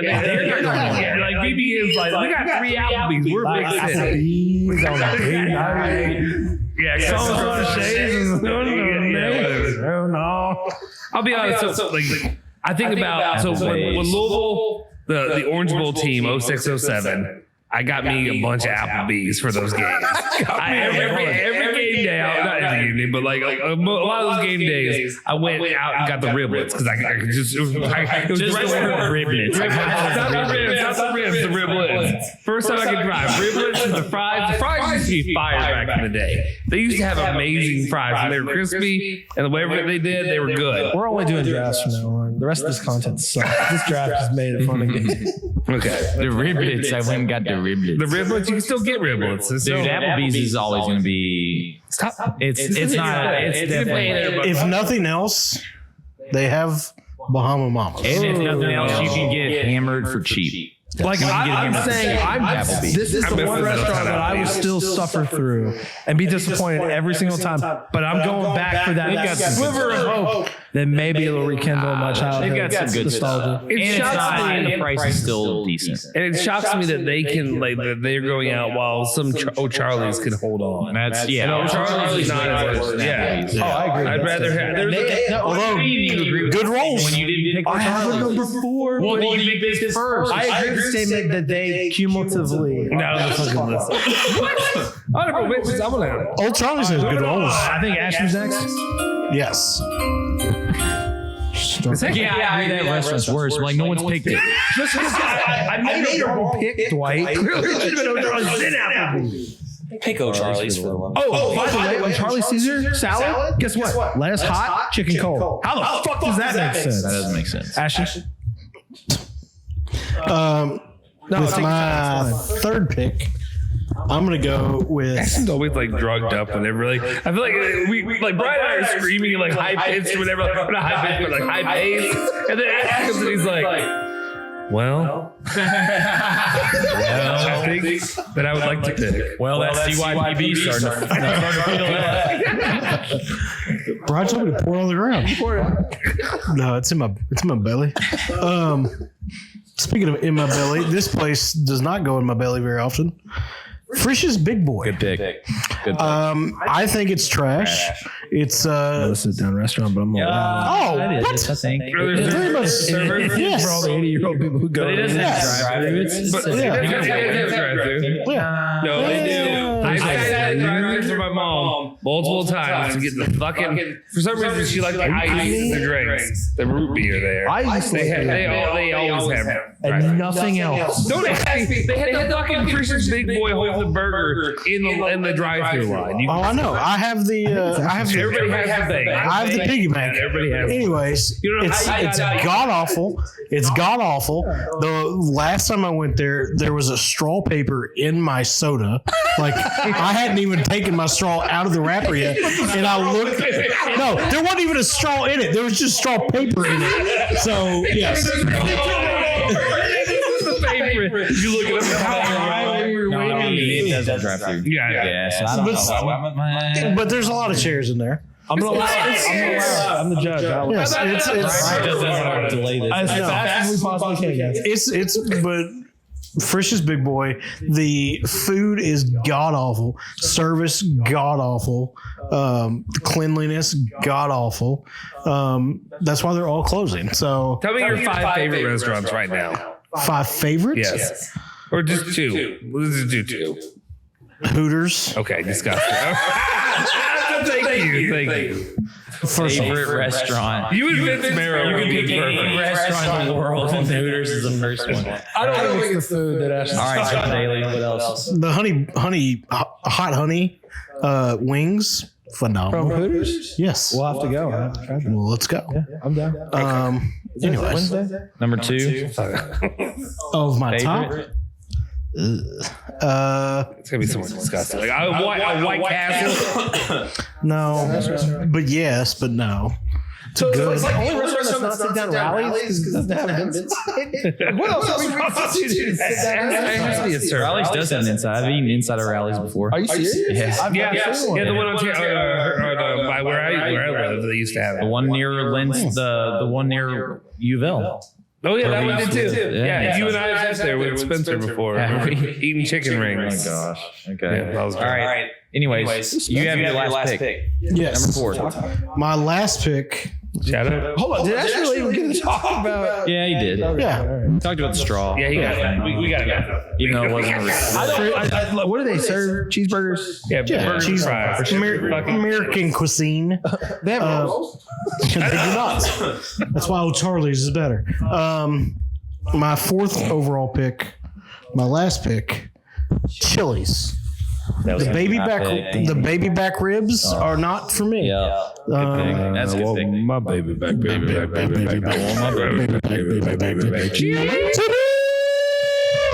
Baby back ribs suck. Yeah, Chili's sucks. Yep. It's not good. If I'm gonna go do that kind of cuisine, I'm gonna go elsewhere. So I struggle with this pick. It's a good pick. I haven't been to a Chili's for like 20 years. There's a reason. The last 2 years when I've had flights and I've gone in early and gotten through TSA, no problem. And I'm just sitting around waiting for, and my daughter's hungry. And I'm like, what are we going to eat? Yeah, They have Chili's. My argument, And it is atrocious. And it's very expensive too. It's like double the price of a real Chili's. And like, they have 5 items. Yeah. They don't, not including ribs. You can't get ribs. yes. So my argument for my pick would be, if it's in an airport, it's probably not very good. If it's in Louisville's airport, it's probably not very good. If it's in Atlanta, it's probably pretty good. That's a good pick. I mean, honestly, everything there, I don't think they have an oven or a stove or a grill. I think they just have a microwave and I think they have microwaves and a refrigerator. I think that's all they've got back there. I think Sometimes they get those backwards a little bit, maybe. Yeah. I honestly think that's all they've got. Because I honestly, that was going to be my pick, was Chili's. And it wasn't on my list until I ate there recently. I was forced to eat there, and I was like, oh, this is going on my list. I was like, this is so bad. I have to put this on my list. What did you get? I got their chicken tenders that, again, tasted like just There are microwavable chicken tenders that taste better than what I was given. This is the same argument that I had for O'Charlie's. When O'Charlie's was good, their chicken and their chicken tenders specifically, as a kid and as an adult, awesome. Like worth going to more than just the rolls. Now it's like thin, like rat tails that are No, you like there is no chicken. I know what it is because I like the same thing. You like the old kind of like shitty chicken tenders, and now places try to do this like new fashion style, like artisan homemade like chicken tenders that are just like this lightly breaded bullshit. That you get. Those old school chicken tenders were like the brown, like super you know what I'm crunchy. thick ones that, like, Yes. you know, I'd dip into queso there. Sarah got on me because during the birth of our child, both children, I was excited because in the fucking hospital, they had cafeteria food and they had the chicken tenders, the old school deep fried. You know what I'm talking about? Like probably shitty quality chicken tenders, but that's all I needed, and I was good to go. I didn't want these new. There's 3 inches of just batter on them. Oh yeah. All right. Well, that's my last. There is a beautiful song called Goodbye Ruby Tuesday, and somebody made a restaurant, I assume, based upon it, and Good call. it's fucking bad. trash. It's trash. I went in most sounds recently, probably 7 years ago. I know to the date, and I had a chicken sandwich. I wrote in my journal. And I cried that night because I knew I was going to sleep hungry because it was fucking shit. Because I've only eaten 3 chicken breasts. The last time I've had Ruby Tuesday, I think it was 8 years ago. It's like Because it was the worst. before- It's like the worst than because TGI Fridays. You're like it's Friday. Oh, Like no, no, it's Tuesday. It's the worst day of the week. Right. We're gonna make sure it feels like a Tuesday in this bitch. You guys got a lot more days of work. Here's some shitty food. Tables has some things to say. No, I was saying, I remember the last time I went to Ruby Tuesday was we went there. The one that was What day was it? because it was right before we went to go see freaking Star Wars Force Awakens. And I going with you all think. I never went to a Ruby Tuesday with you. I wouldn't let you make that. No, you didn't go with us, but I think I went with Sarah's family because it's like we didn't have anywhere else to go. And we're just like, let's go fucking. Well, there's a Cracker Barrel, a Waffle House, a Texas Roadhouse. Well, let's go with KFC, A&W, Taco Bell, Long John Silver. El Paul was not there. I think at that time it was a Kingfish. Yeah. Oh, there's Kingfish. Oh, That's a bad one. Anyway.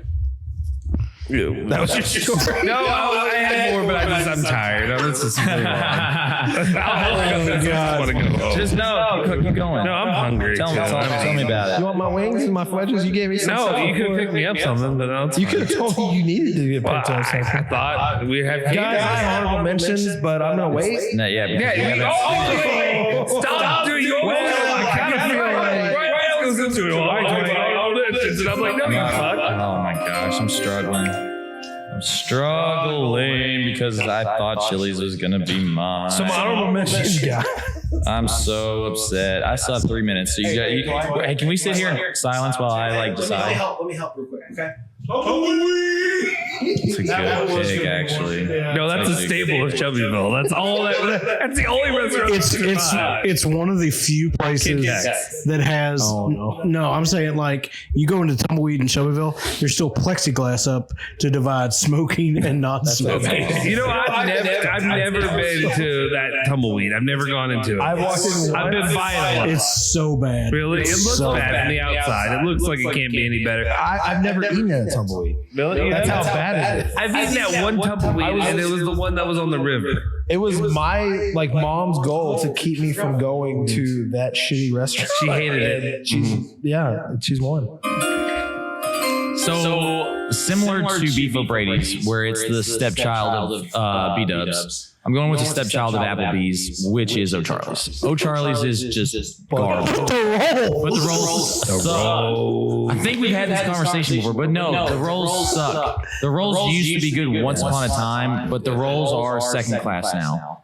So Texas Roadhouse. to Texas, yeah, to a lot of places. So I got to go with O'Charlie's. I think there's nothing on the menu there that is salvageable. eligible. Oh, the potato soup. The potato soup sucks now too because there's no potatoes. Oh, They literally give you a bowl of cheddar cheese, melted cheese. Bacon.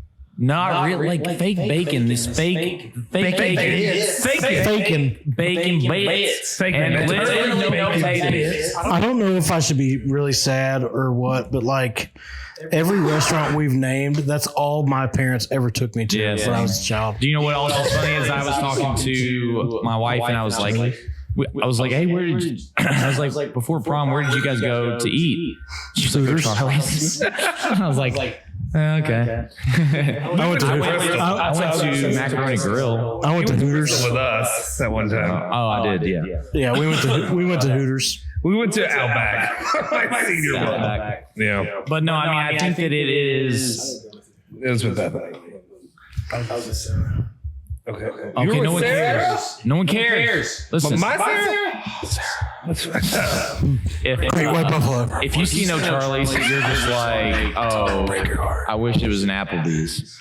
Like, I think you would rather trade an O'Charlie's for an Applebee's. Do you remember? So in Hurstbourne, they used to have the one that was next to each other, and all the people going in. Charlie's were looking longingly. Yeah.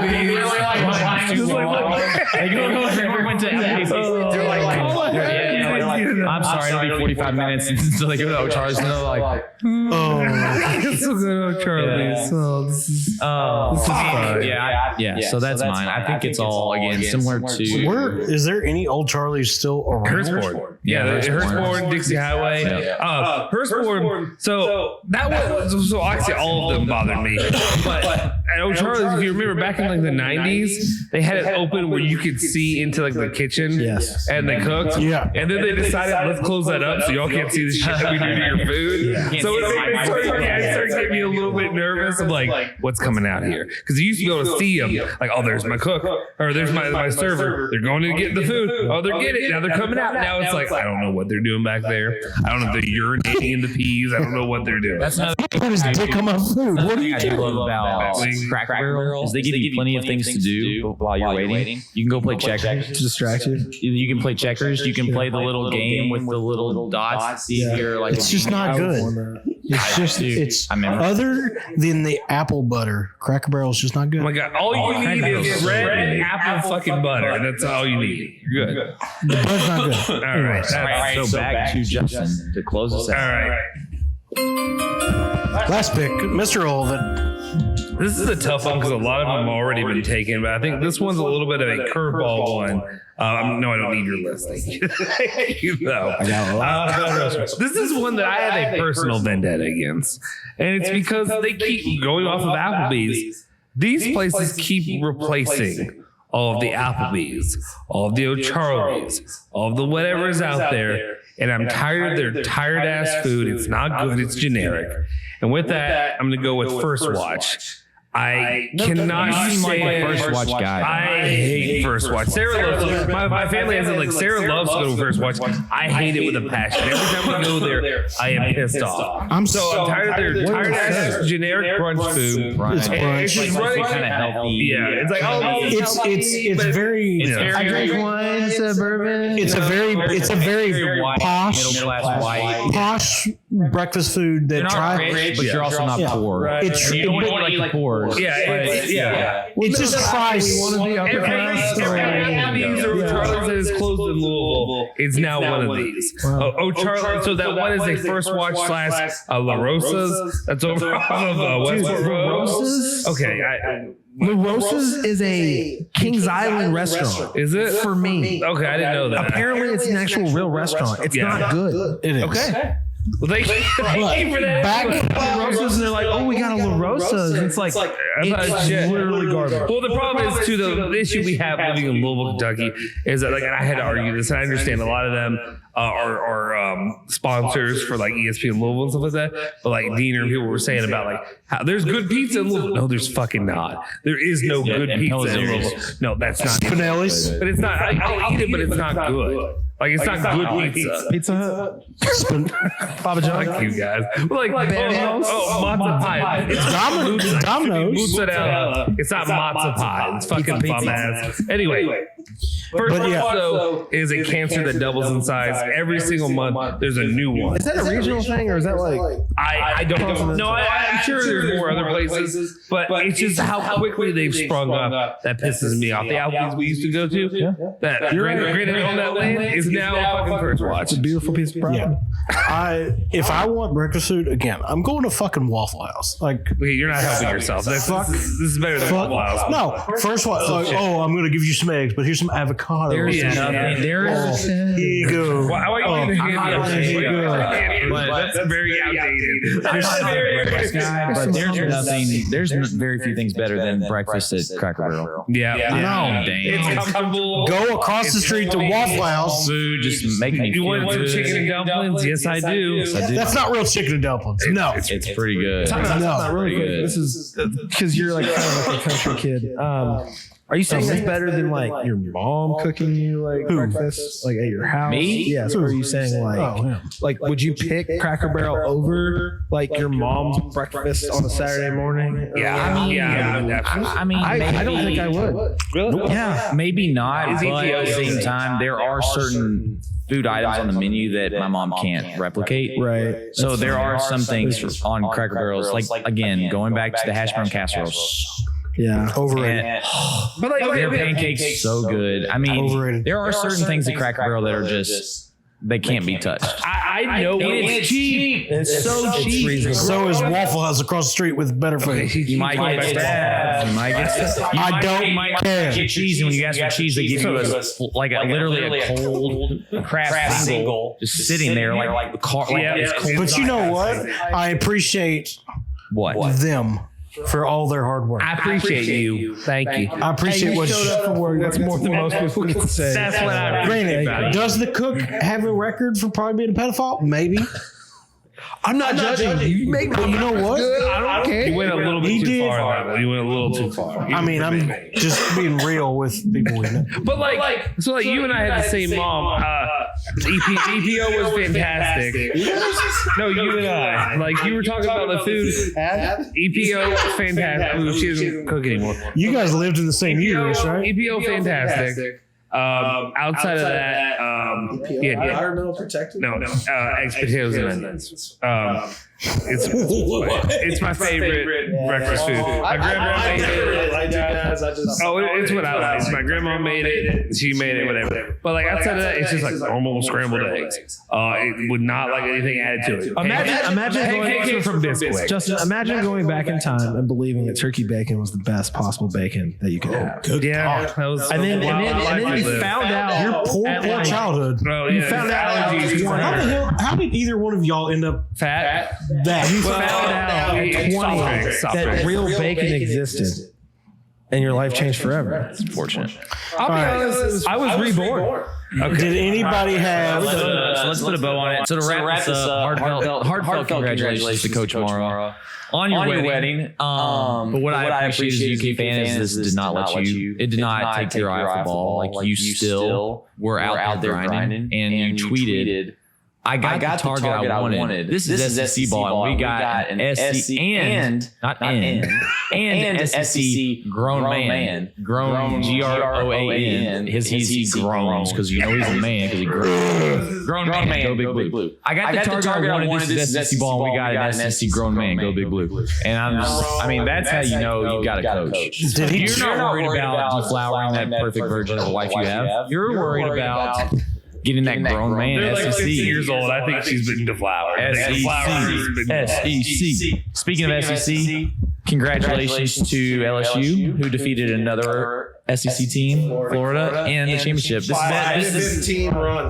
is the SEC's world. We're just living in it. And just to close this thing out, I just want to give another congratulations to Louisville men's basketball head coach Kenny Payne. Congratulations on keeping Louisville out of the SEC ACC challenge. You were so bad last season that they decided Louisville should be the team that is the one sole survivor. So they don't get to play this year. They don't play anybody. Boston College gets to play. All the shit teams of the league get to play. Ole Miss and all of them get to have a good old time while you're sitting your ass at home. So congratulations, Kenny Payne. You've made an ass of yourself and the program. Once again, guys, thank you again for tuning in to the Now We Can Talk Like Men podcast. If you haven't already, do me a solid favor. Smash that like button, hit the subscribe button, hit that bell icon to stay notified for all of our latest videos. We'll have more hopefully coming out in the future days, as well as a lot of shorts we're going to have out here. A lot of the stupid stuff we've said and done here today. If you haven't already, make sure you follow us at all of our social media. You can follow us on Instagram, Twitter,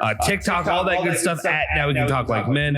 And then, of course, you could also follow each of us on Twitter at BBowls90, at Justin Sofro, at DD Young 2, and of course at Coach A Bailey. We'll see you guys next time. See y'all. See you on Bumble.